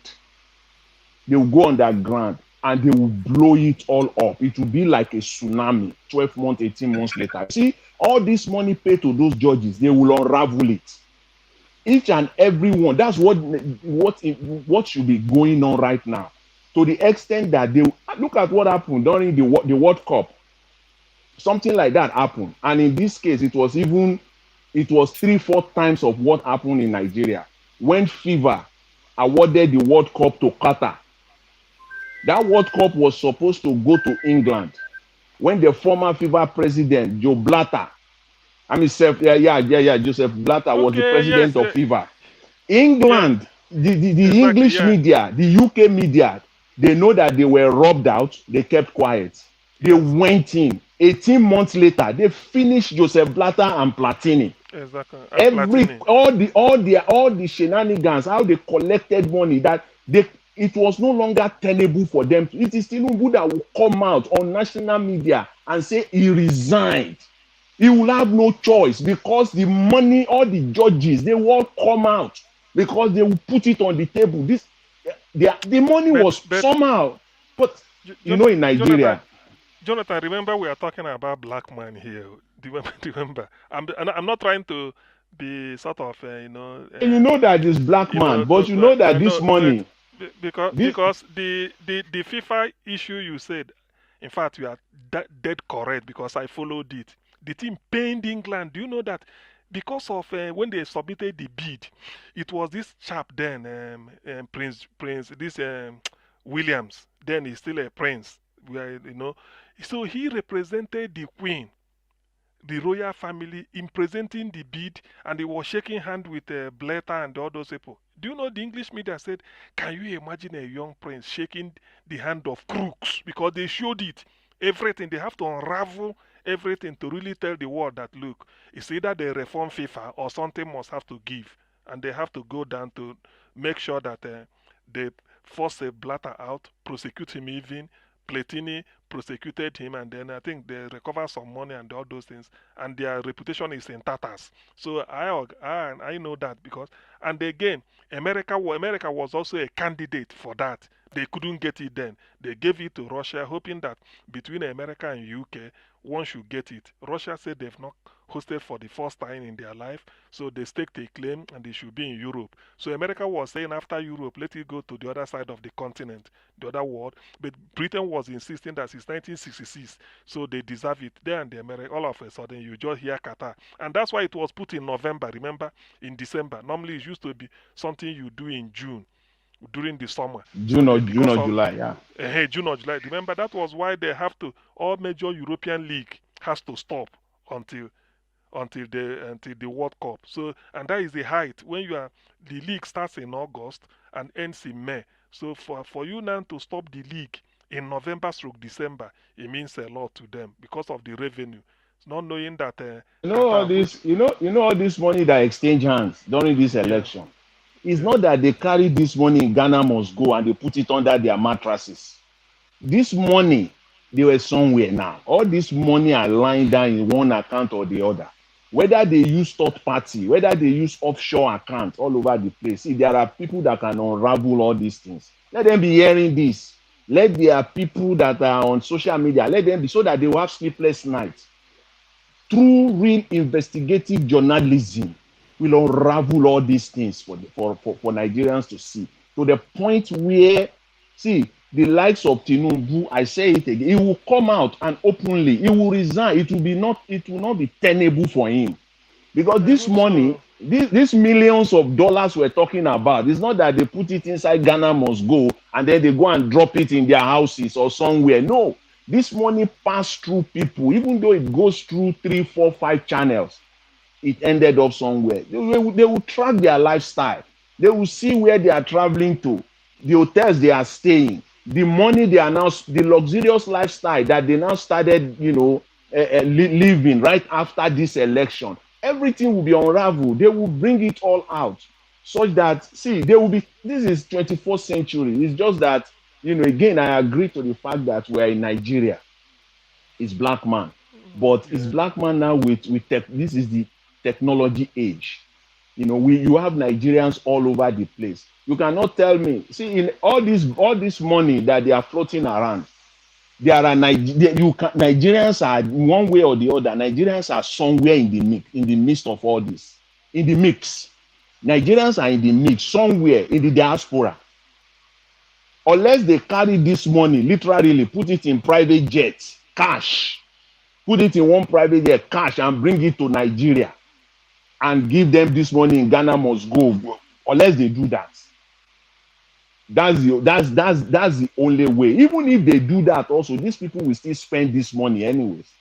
They will still spend it, So they can do all their. That's why I said we need good investigative journalism, serious one, good investigative journalism. They will unravel all these things. They might be enjoying the party. Let them enjoy it while it lasts. But I know that it will be unraveled at one point or the other. Before the end of these 4 years, more will come out on this thing. More will come out. After all, Justice Datijo, one of them, he That's for me. That's like tell it all. That's the best he could do. He confessed. That's just his own confession. He just tell it all. Says to all Nigerians, I've said my own. That's my own bit. Whatever you people want to do, you can go ahead and do it. It clearly let us know that the judiciaries have been compromised, and we all know that because there is no. Can I say something, Yeah, please? you can go ahead. Thank you. I noticed something. Not really that I noticed. I have a brother who is a politician. He said something, and I can see that that is actually happening. Because they Tinubu, they say he hire a lot of um, media aides, right? And right now, just like Elvis is doing here, they are training some people on how to counter people, to set up such platform in order for them to actually be doing, what we're doing as well. And two, they are tracking people, where you make a lot of comments in different platforms concerning what they are doing. They actually have people written their names and everything down. So 247, they are on the internet trying to, hack people, I can see times with that number because there is a protection, there's a security this thing I put in my phone. In an hour, they try to, I've never witnessed that before. They try to kind of, break into my phone times with that number. I even still have the messages there, you know, say someone is spying, someone is trying to break into your this, So I begin because I noticed that most of the time when we make some comments, they come there to attack you, they're going to respond to you. Oh, thank God your Igbo president could not come in here. You know how they talk nasty, so and when you say that, they are there, they hire them. They know that this particular Niger watch is on always, and they are always out there trying to attack people. And talking about Tinubu of a person, that man, they were saying that Atiku went to Chicago University to get this because he's desperate. So sometimes I begin to think that who is more desperate here? Is this someone that is forcing himself for people? Someone that everybody is trying to prove is criminal act, to be innocent? One thing with our people in Nigeria, we are kind of scared. Our people are just too, I don't want to put it lazy. I mean, they just feel that they will kill them if they say something. I don't know, or if they do anything. So just to come up, you cover their face, they kind of tell us, oh, NSAS, this and that. So that's why I said the other day, I thought they said a hungry man is an angry man. How come people in Nigeria say they are hungry, but they are not angry about what is going on? So our people are just too scared. There is no way the very first day we know that we voted Obi and you are not someone else. That is the very day everyone's supposed to be on the street. No, that is not our vote. But leaving them to announce that election, they go scot-free, they swear in, they go scot-free. Though I want to say Nigerians actually, they tried. They tried in their own part, but they just have to, finish what they have started. What I mean is, how the people went out there to register, how they managed to get their PVC, how they queued to vote, But now is the time that they are supposed to come out so that their voice can be heard all over the world. And, but our people, they don't want to do anything. They are telling you that that is in diaspora should come, be in the front so they will follow you. So, but, Tinubu is that type that has been a criminal right from his youthful age. An ordinary man, when you enter any house, you don't know where the people keep money, but because he's been in it for some time, Whenever such people enter your house, they know where money can be. That is why before he came into that position, before they announced this year of 15, they already purchased it. They know it's coming, and they know that when it comes, the people will be aware. So that's why they quickly bring it on, so that, oh, it will look like they are just doing it. So it's just one of his priority, and he knows that there is no way he's going to, take money through the airport or pay money into somewhere. But there are journalists that actually implicating people in that Nigeria. There is this station, this guy always, call those names, even the account number. Do you know somebody in Nigeria has over 70 something trillion in 3 different accounts in a particular account bank? Now, when they bring that, the journalists, where they were following it up, it's like they threatened them and they ran away, so they couldn't follow it up. But that money, they are still monitoring it. They say nobody is going for that money at all. That money is just sitting there. This is not just 100 billion or 200 trillions. You see the Buhari daughter foundation, they said that guy, they just took about how many, 100 something billion, and they gave 2.5 billion to Buhari's daughter, that they say she has a foundation. And now those money, that there is no week they don't bring up those people that are actually hiding money that is over billions of naira. Imagine where all those money, some people just seize the opportunity of taking a particular country's wealth into their possession without thinking. Now a senator is coming out talking about a bad road, and the masses are going through that bad road. They are being killed. They are being, all those things. I mean, it doesn't take trillions that they saw in that particular account. We still saw the Nigeria road. But some people are just heartless because they have sold their soul to the devil. They don't have conscience anymore.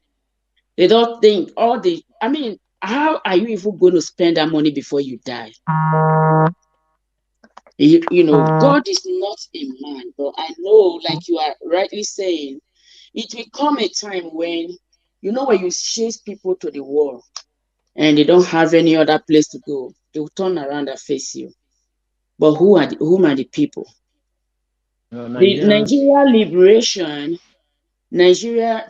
for Nigeria to actually have that victory, is not going to come from inside Nigeria. It's going to come from the diaspora. It's not going to be you and I, but it's going to come to a point where, things is going to turn around. But Tinubu is not sitting down somewhere looking at people for you to come and grab it from him, just like he said.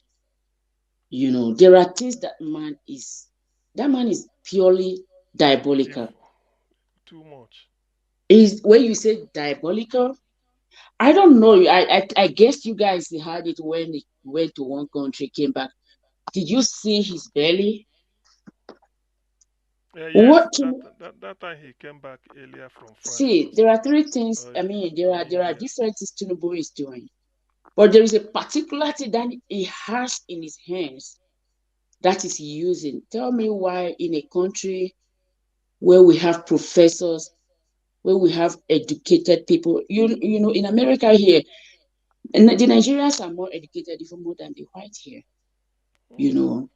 The way the Nigerians boost the economy of, America. It's just that people just feel that after all, I'm in abroad, I don't want to do anything. After all, it's not going to affect me. 100% of people in abroad, 70% will tell you that's none of my business. After all, I'm not going there. It takes a kind heart to think about his country, his or her country.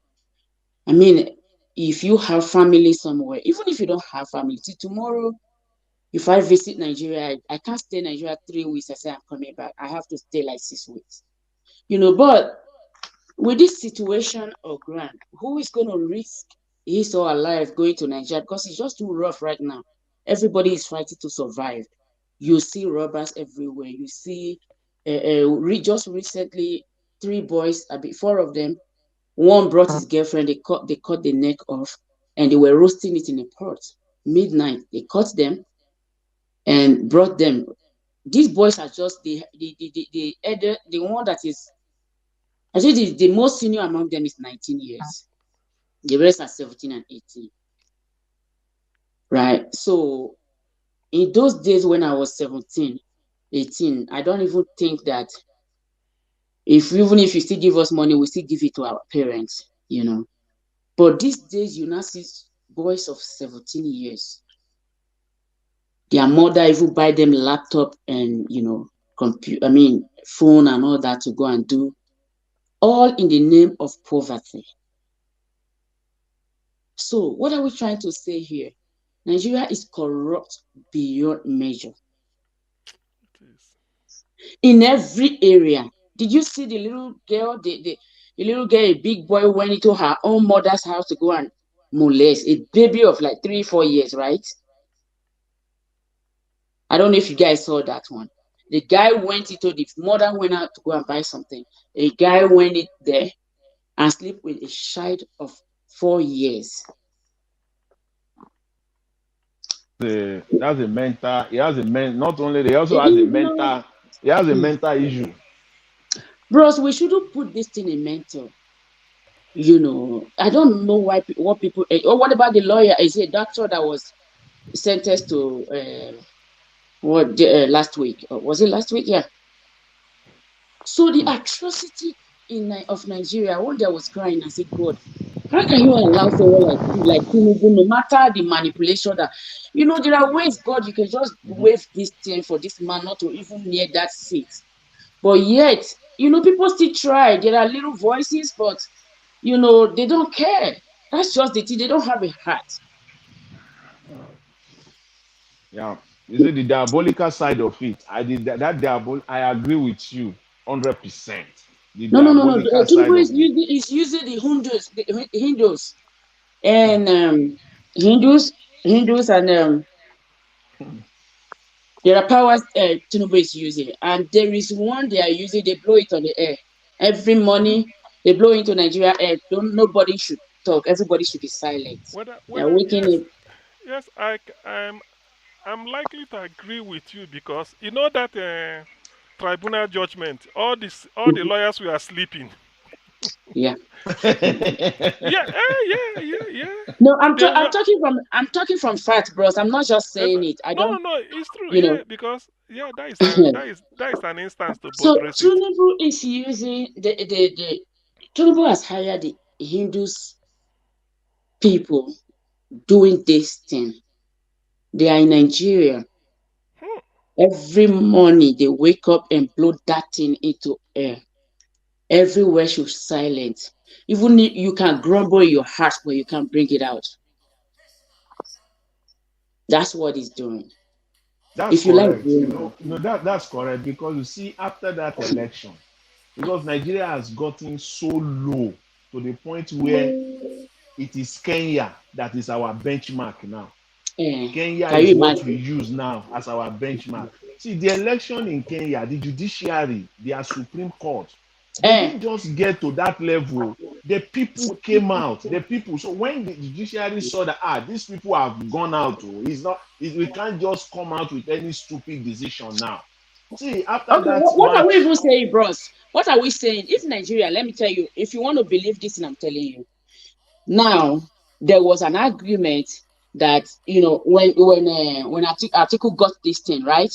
What Nigeria is supposed to do, because we know very well that the lawyers and the people he hired are already protesting that, that thing, that certificate is bringing with no water. They are not going to accept it. You know what the judiciary did? They took it first so that, the noise will not go out. But on that day, they just did what they want to do, right? And two, You see that everywhere was quiet, right? Everywhere was quiet. That is the day that everybody will go to that Supreme Court. Then if you want to kill, if you want to kill everybody that will come out, let's just know that we die because of fighting for our rights. But no, did you see any soul that came out to protest? No. Who came out is Tinubu boy. What do you guys call that? That moron that call himself what? Yeah. Imagine how people were. You see the way they perform. You see how they wear red and they were performing those things. You think those are ordinary? When Tinubu tell you guys he's going to France, Tinubu go through sea to India and to other places. He's not in France. All those are just, when they say, oh, he's in France. No, he's not feeling well. No, they have gone to cook Tinubu and Tinubu has the one he swallowed. He's going to bring it out and do what he's going to do on Nigerians. So weaken every strength, every strong voice in Nigeria. They should be silent. It will take the grace of God to take that man from there. The only thing that people need to pray is that whatever power that Tinubu has brought into Nigeria should be fake. It's only one thing that will fake Tinubu, the power that Tinubu has in his body. Only one thing that will fake it, but it's going to be hard. 2, the Indians that he brought, if they can locate where those Indians they are, they kill those people. Everything that Tinubu did will be out. In fact, once those things happen, only he will pick his bag and run. He will not stay there overnight because he knows he's going to die. So that is why I don't know. Sometimes I don't want to say all this, but Tinubu has something in him. It's true. They give him one of the power. He used it on his cabinet and he used it on the Nigerian strong voices. And the weakened power and silent voices, the Indians have it. See, but I know. I always believe that the greatest power belongs to God. I don't Exactly. think I'm alone. I know, even deep down, before you even saying it, I know the man is diabolical and he's not doing everything with. Even the mumu, people you think they are intelligent, the way they bow down You and see the follow way they come him. out and misbehave. So that will tell you that the thing never clear. When it will clear, people will still write book about this man. I don't want to come out here and be talking about prayer, because God has given us the power to do everything. God has given us the power for us to take action. That's 1. 2. But with what Tinubu is using, it will take only 7 real men of God. 7. Because Tinubu is using 7 powers, and they say there's only 7 men of God that will go on 7 days and pray against that power and break what Tinubu is using. If that is 7 men, there shouldn't be a woman. Only 7 men, true men of God, not those ones that uses evil powers. 7 real men of God. There is something they will come out midnight every day. Tinubu power will be molested, and once that thing fake, and he knows that thing left him, because that thing he brought it through sea, and that thing will go back to that sea. That is the only way. Tinubu, see, mark this word if it happen. Only Tinubu, before you go wake up, you go, yes, Tinubu pack a load, he run. Because he knows say anything not there body again. But if not be so, it go hard now. Only if now God go intervene. My point is that this thing must surely expire. Yeah. It must. You can't. Bro, it's not going to expire right now. I know. When maybe because all these things are not. It's You not. can see the reason why you can see one of the reasons why he got the yacht. These powers, probably. That's the reason why. And maybe he needs to do some sacrifice on the IC. On the IC, probably, yes. I can agree. That should be. And nobody must be there. His inner focus. There should Oh be, my God! I yes. mean, this is airspace. I mean, is he a normal human being The that only will thing that swap? the only thing that can save such things is to put the yacht on fire. But it won't be easy. No, It you will, know, I said something yesterday. I said the God all of us are serving. I said he will do the mistake by himself. He will move this yacht to that same river, and God that owns the river will swallow him. No, see, Tinubu has sinned against even both the demonic word and everything. Progress. I'm telling you, he has sinned against even the demonic word. The only thing he's doing right now is appeals. He's appealing to everything. You know, all these appeals that he's doing, only one thing will drop those power of him. Then the ones that he's doing that they are doing for him, those people is either they will vanish from that country because they are not really in Nigeria. They are in between Nigeria and another country. That's where they are performing from. So it's going to be hard to get them. That's one thing. Excuse me, madam. You believe that it is a foreign power that is operating on us, and that is why we are not progressing. No, not progress. It's not even sure progressing. That is why Tinubu entered the position. Huh? Tinubu, before he okay, ma, let me say something. Ma, please don't worry. I will address the reason Tinubu entered power. Okay. Nigeria are full of foolish incitement. They like eating without working. So they believe that miracle will just come from nowhere. The time they embrace foreign culture than their father and their great grandfather culture, it is where to spoil Nigeria. Because where everybody where a country that has no love and full of tribalism, this is my tribe, where person is doing bad. You say it doesn't concern me as far as my tribe. So it's good. In Edo, there is something we said, Edokba Ajiji no miogba. It is when they make law that affect everybody. When you, because of your enemy, blind your eye, you cannot see, you cannot have eye to see your friend. So when a professor who's supposed to be occupied, because you people call them educated, but I call them illiterate, educated illiterate. So the people that are supposed to be occupying positions decide to retrieve themselves for criminal to occupy. So that primitive. So this is what you get by the time the person in my dialect, in a dialect, they said, whatever you sow, it is what you are going to reap.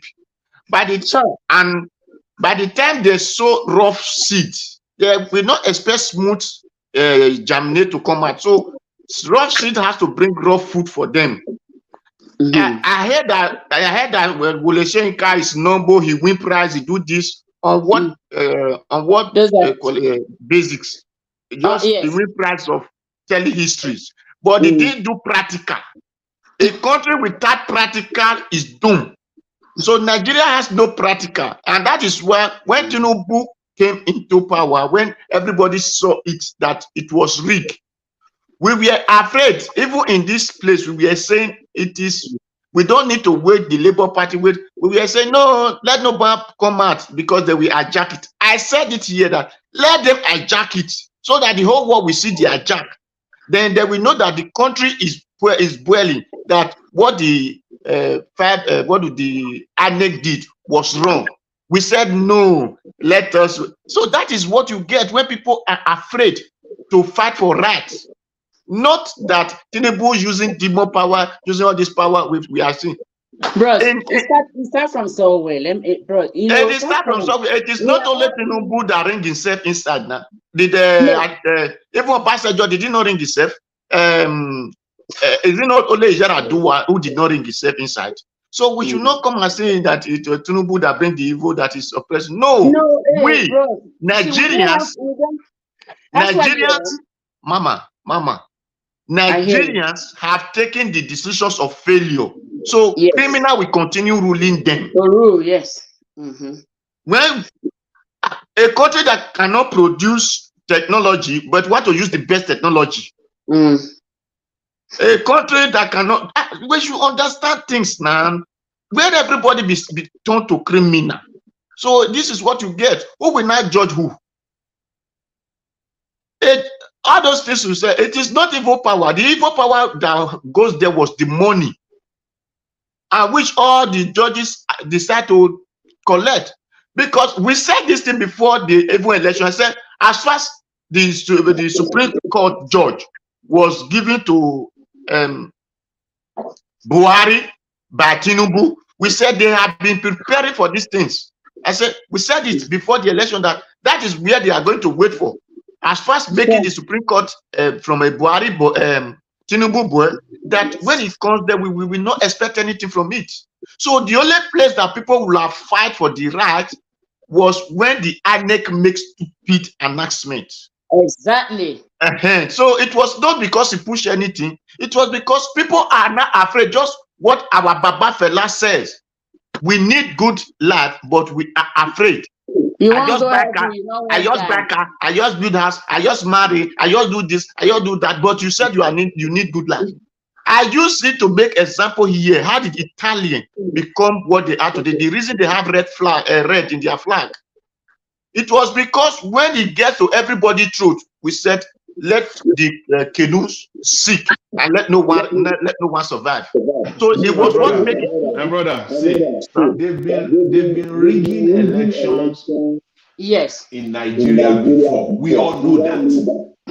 Even Yaradua election was rigged. This 2023 election is significantly different from those elections. I'm telling you. The number of Nigerians that came out to vote, they are more than those that have been coming out to vote. Because this time, real people came out to vote. It's not that they padded the number of people that came out. The awareness this time is completely different from the past elections in Nigeria. So this election was completely different from past elections in Nigeria. And that's the reason why they are finding it difficult to cope right now. Previously, all elections went to this up to the Supreme Court. They fought it up to the Supreme Court. Obasanjo's second election was fought up to Supreme Court. Yaradua's emergence, it got up to Supreme Court. Jonathan's election also, Atiku took it up to the Supreme Court level. The Buhari election in 2019, the same thing. But all of those elections, once it is just, you can't even come out to say anything about it because you don't even have the facts. But these 2023 elections, Nigerians stood by it. Everybody know an average person in Nigeria, not to even talk of diasporans, know all the facts behind this case. So we all know that the election was rigged, and this time people are ready to stand by it to the end. So it's completely different.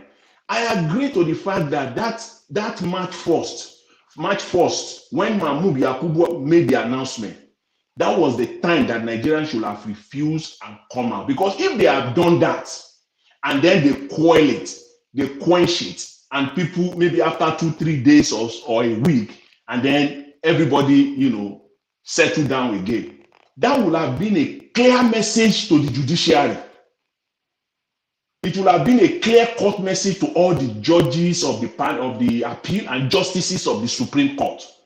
It would have been a clear message, so they will not mess up. But because it's just like you just gave them it's like we gave them the check, a blank check to write on, and they wrote it. They wrote that judgment on that blank check that Nigerians gave to them.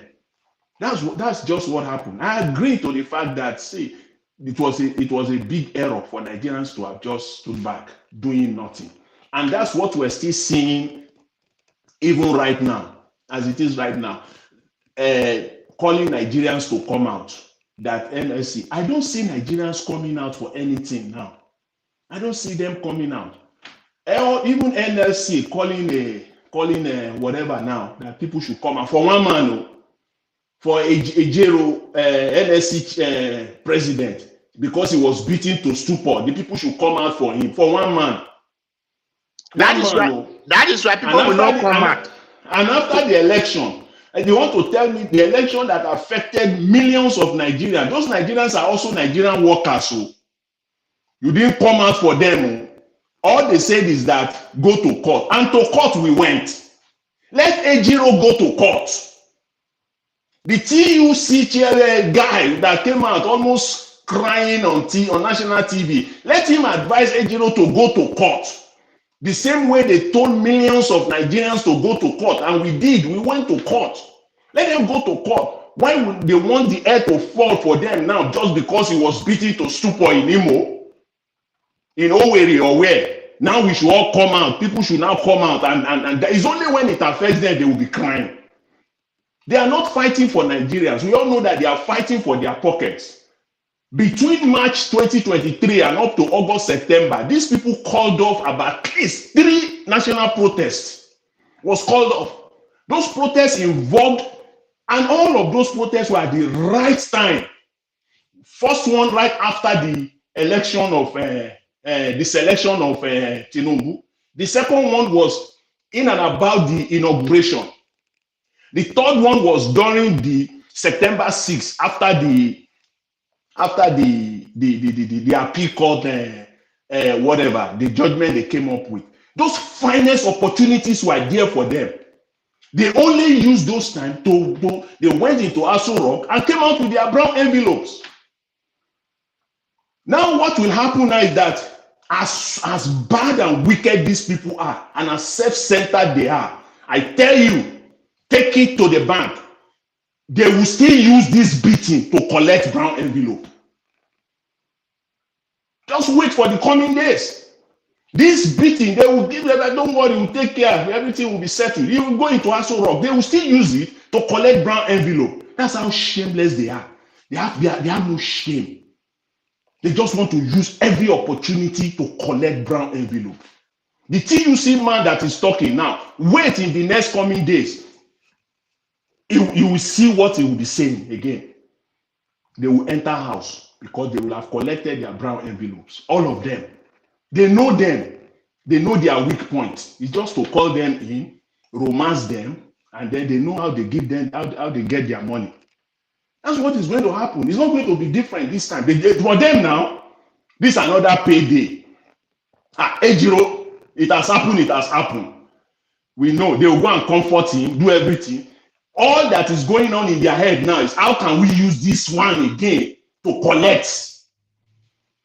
And that's what they are planning now. And they will use it on the backs of Nigerians on average. Even what is average?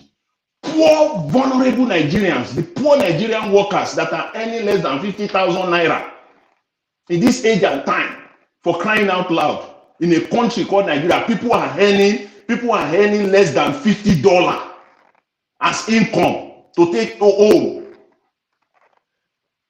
These people are just wicked. They're just wicked. And that's what they are going to do now. They are going to use this moment again to collect. Ejiro and his guy, the TUC guy, and all of them. Wait now this week. They will call them in for a meeting. And after that meeting, you will see them. They will start singing another song. That's just where we are in Nigeria. We know that elections have been rigged in Nigeria before. They have rigged and rigged. But this 2023 election is different. It's completely different. See, even though Tinubu used money, he used money to buy himself, to do everything, buy people all over the place. There's still the dimension of spiritual dimension is still part of it. But even with them, Mr. Jonathan, he still lost the election. Even with that, even with all of that, he still lost the election. Let me clear something. You see that election, at the mistake they did was to say we want to go digital. Obi won the election, but in this election they could not rig it, so they stole it. You cannot rig it. There's no way. You have rig. Beavers is showing us Obi won. Your paper and pencil and biro using writing says it is Tinubu, because you cannot rig it legally. You cannot rig it the normal way they have been rigging it. And the next election we'll be having, I won't be surprised, they will drop the standard for them to be able to rig it.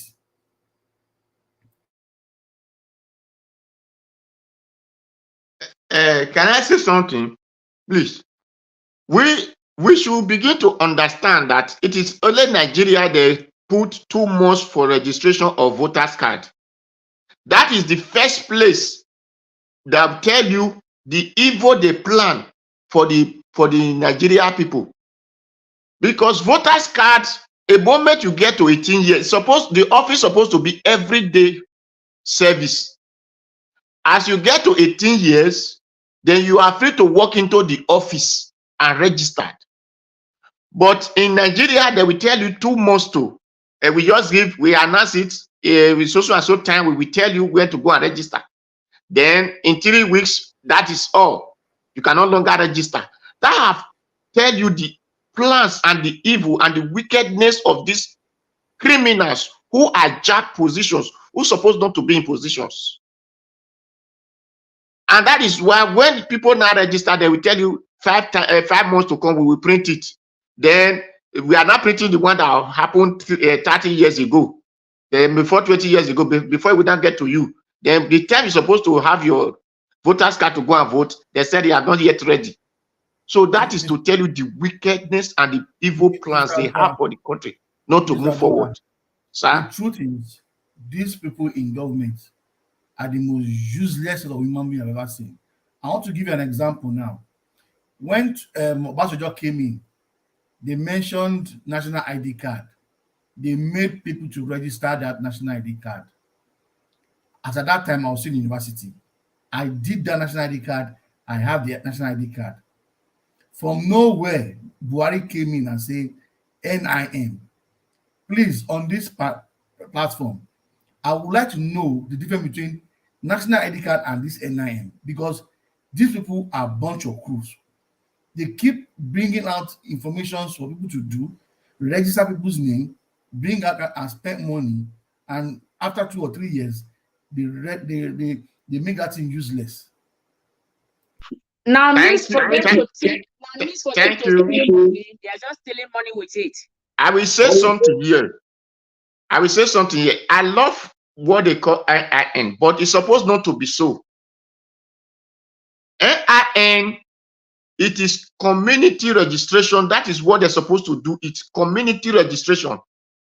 So it is easy to collect data of all the indigenous or the foreigners of the country. It is called community. It is what we use here in Italy. It is called community registration. That is where your commune, the house you live, the moment you have that one, have shown that you have a strong document. So they will know the house you live. And any place you went to, you leave that community. You go to another community, you will still go and show yourself to the office that I'm not in this place. Or X, all your information remain on the house, you register your first information. So that is what represented by NIN. Like when I was in the airport, I told them, I said, this is it. This one is higher than what you know as my document. I said, when you have this one, so that is what's supposed to be. Look, it is supposed to be of your community. Then your community will not handle it to local government. Then your local government will not handle it to state. State will not handle it to federal. So you will know all the numbers of people who were indigenous of your community, who are the foreigners, who come from the north, who come from the south, who come from the west, who come from Ghana, who come from Cameroon, who come from, you will know all. It is called community registration. But because they are a bunch of criminals, so they will not do it the way it's supposed to be. So that is the problem. Yeah, you see the issue of national ID card in any country identification. It's not a 1 year project. It's not a 2-year project. It's not an election project. It's a national project that takes at least at the minimum 10 years. Is Nigeria, we just use this fire brigade, approach to want to, get to know people. But politicians they know this fact. We have learned people that are well educated in Nigeria. If you don't have them enough in Nigeria, there are too many of them in diaspora that you can employ and you can get this done. It's not because of election, 2 years to election, then you start doing this fire brigade approach. No, those are temporary interim measures.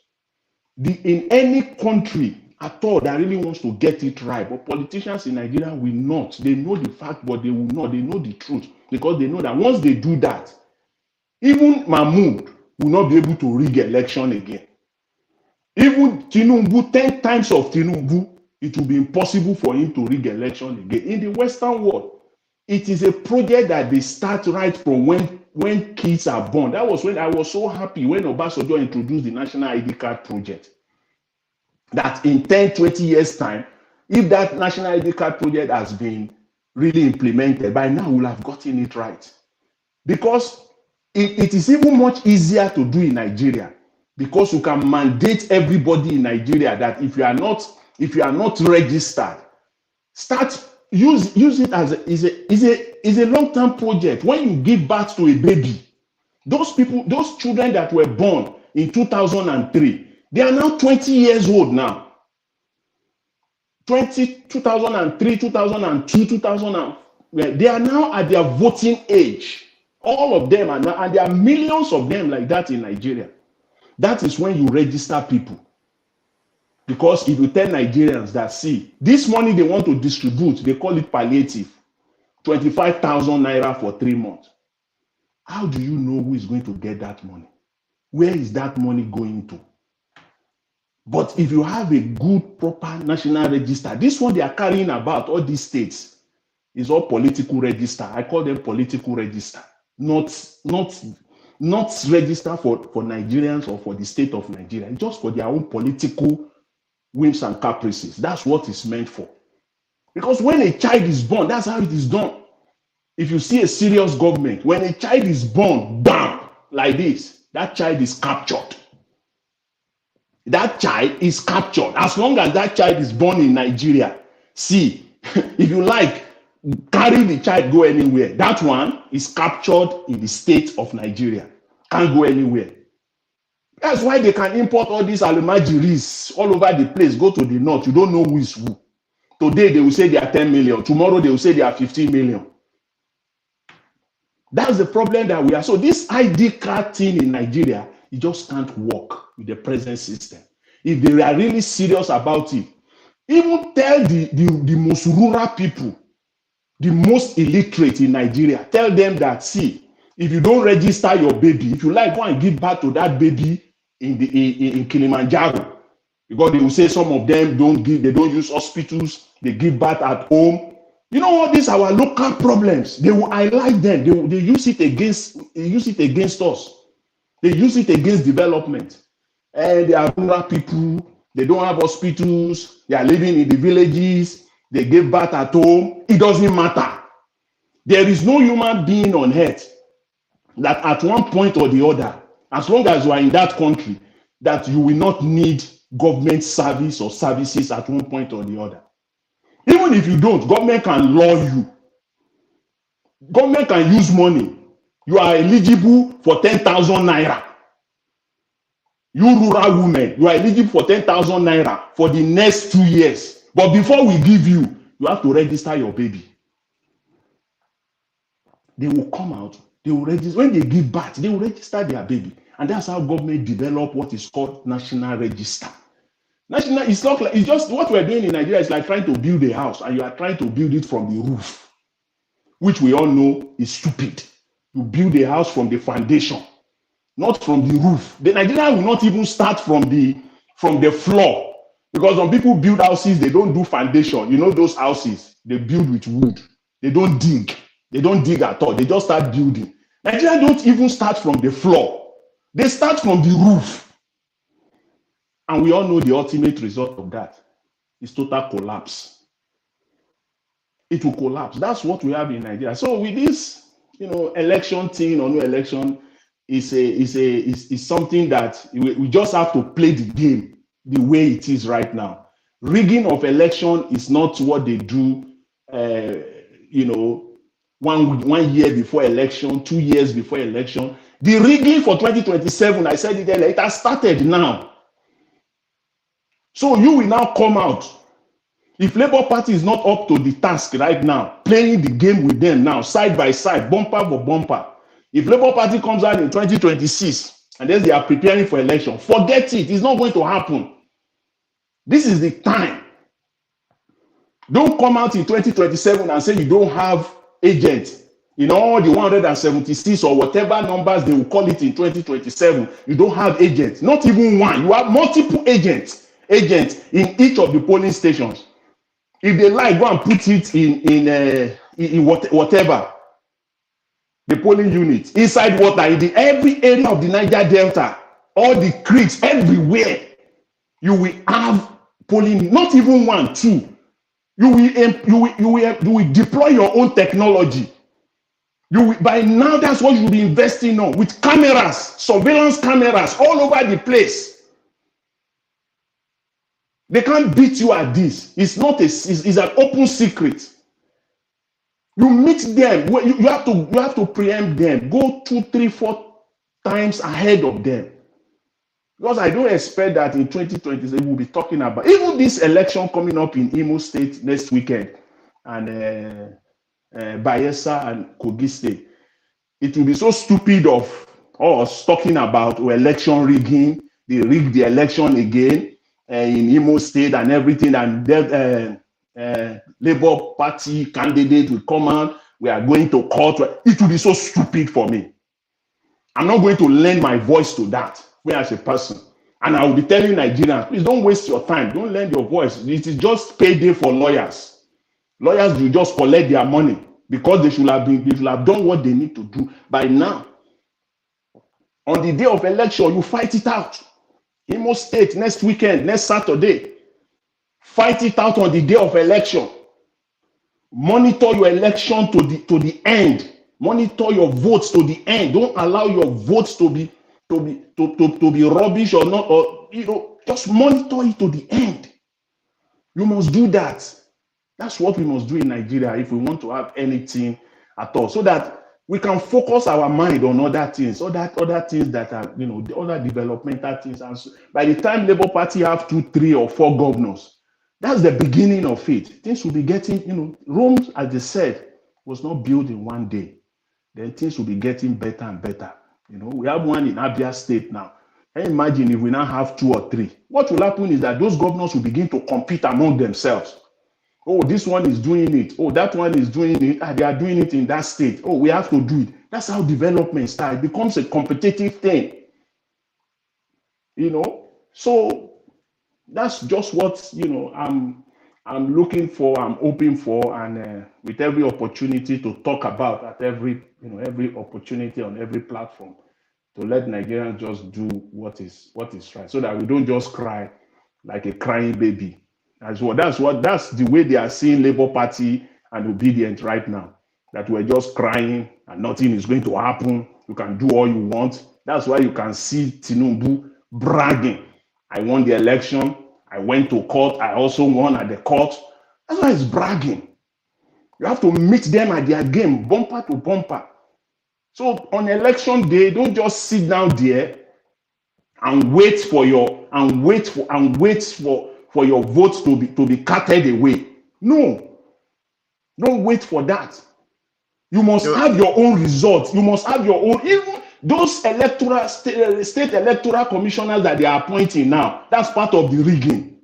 But on election day, if they start election 8, I don't care whatever time INEC arrive with their staff, whether they arrive 2 p.m. or whether they arrive 12 p.m. or it does not matter. All you know is that once the election is counted, the votes are counted, within 2 hours, Labour Party, you have your own result ready.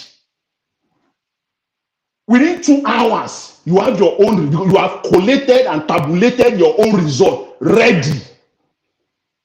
Don't wait for them. These are the facts. I know Mr. Abure was on this platform earlier today. This is how to do it. 2 hours, if the election ends at 6 p.m., by 8 p.m., you have your own result ready. Polling unit by polling unit result. You have it ready. Then wait for them to come out with anything that is different from what you have. That's how to do it. Please, I'm calling on all Labour Party leadership wherever they are, in Imo State, in Kogi State, in Bayelsa. If you cannot have your result ready for 2 hours, after the election was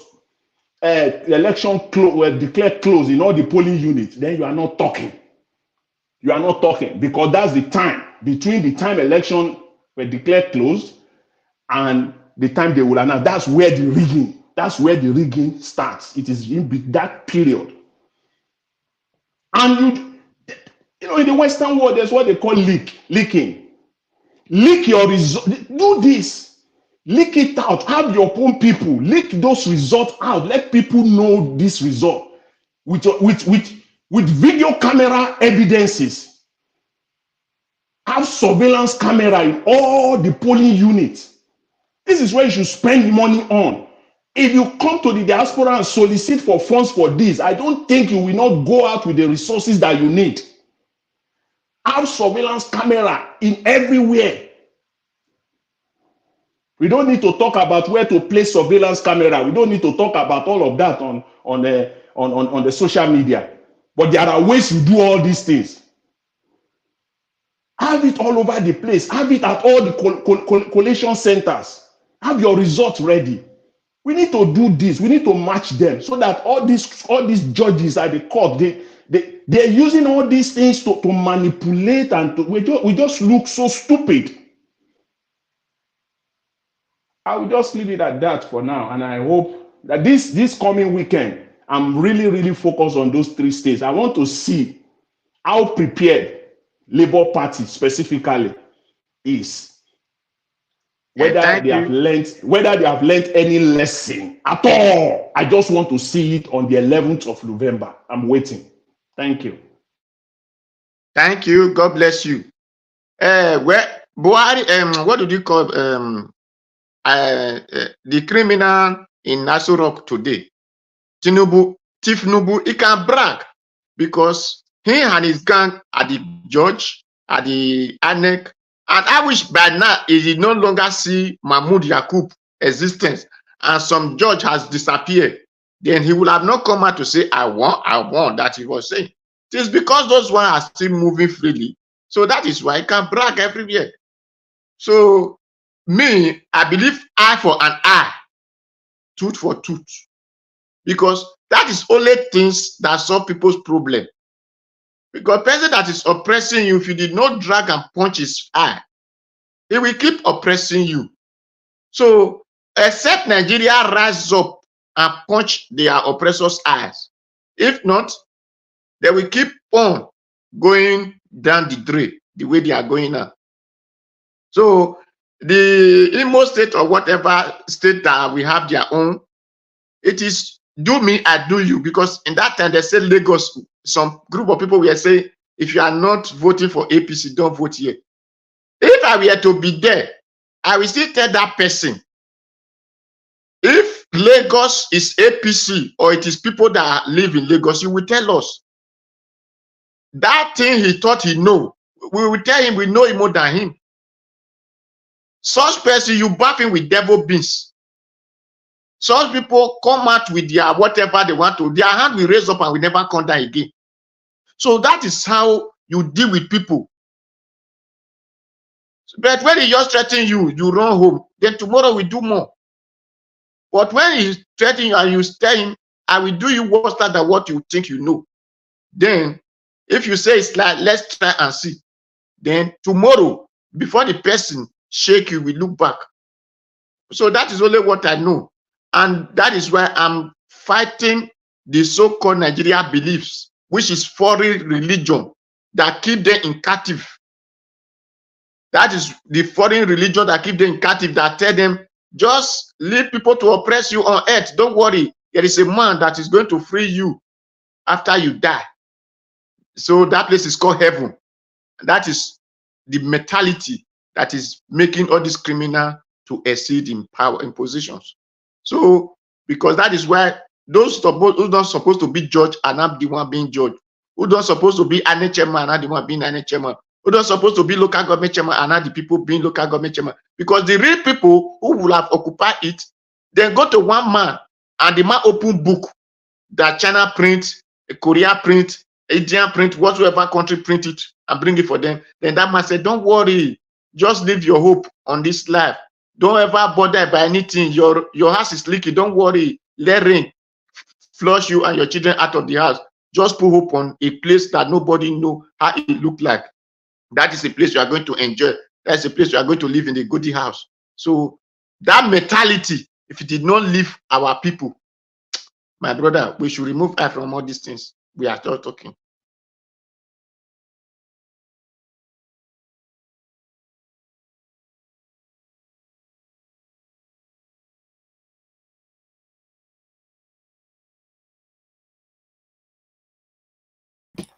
All right. Thank you very much, my wonderful people.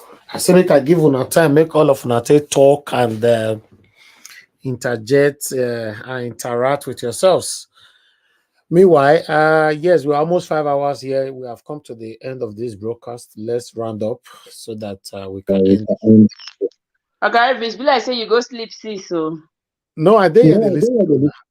You sure? Yes, ma'am. Have you sleep for office? No, I was here. I was just wanting you guys to talk to yourselves. Well, it's allowed though. Yes, But thank you. not be firewood. And I say they talk for home. Exactly. Yeah. It's Thank you allowed. very much. Well done, sir. Thank you. Yeah. I want to appreciate. Thank you so much. Mashallah, thank you very much, sir. Appreciate you. Power Dua, thanks for coming in. God bless you, Mr. Jonathan Kingsley. And I want to use the opportunity to also appreciate again to our national chairman, Barrister Julius Abure, for honoring our invitation today. So that particular broadcast, we're going to be separating it from this whole long video later on today or tomorrow, so that everybody can have a choice on what to watch. Thank you very much, everybody right there. I appreciate you all for your time with us today. We have to end the show now. Today is Saturday, so normally, if not because of Barrister Julius Abure, wouldn't have even come out very, very early like we did today. But meanwhile, those of you that joined us today, that supported the platform today, okay, only one person supported us today, Amaka Afojobi. Thank you very much for a super chat. Thanks for all you do. I appreciate you always. And I also like to appreciate my people right down the comment section. Mother of all, Mommy Diaspora.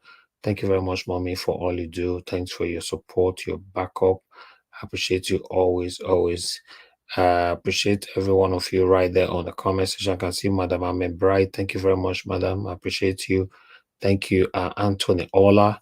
Can see you right there. Thank you, Ovenseri Happiness. Epa Godwin. Thank you very much. Then we have again. Yeah, Patricia Enofe, my dear sister. Thank you very much. Great mind. I can see you. Thank you. And many others right there. Yes, please, guys, join us again tomorrow and let's continue to talk about the things that are affecting us in our dear country, Nigeria. I appreciate you all. Everybody have a wonderful weekend ahead. Have a blessed Saturday as we've come to the end of this broadcast, and I'll see you guys tomorrow again by God's grace. Please press on the like button before you leave and help us to share as well before you leave. Now God bless you now. Good night, my people.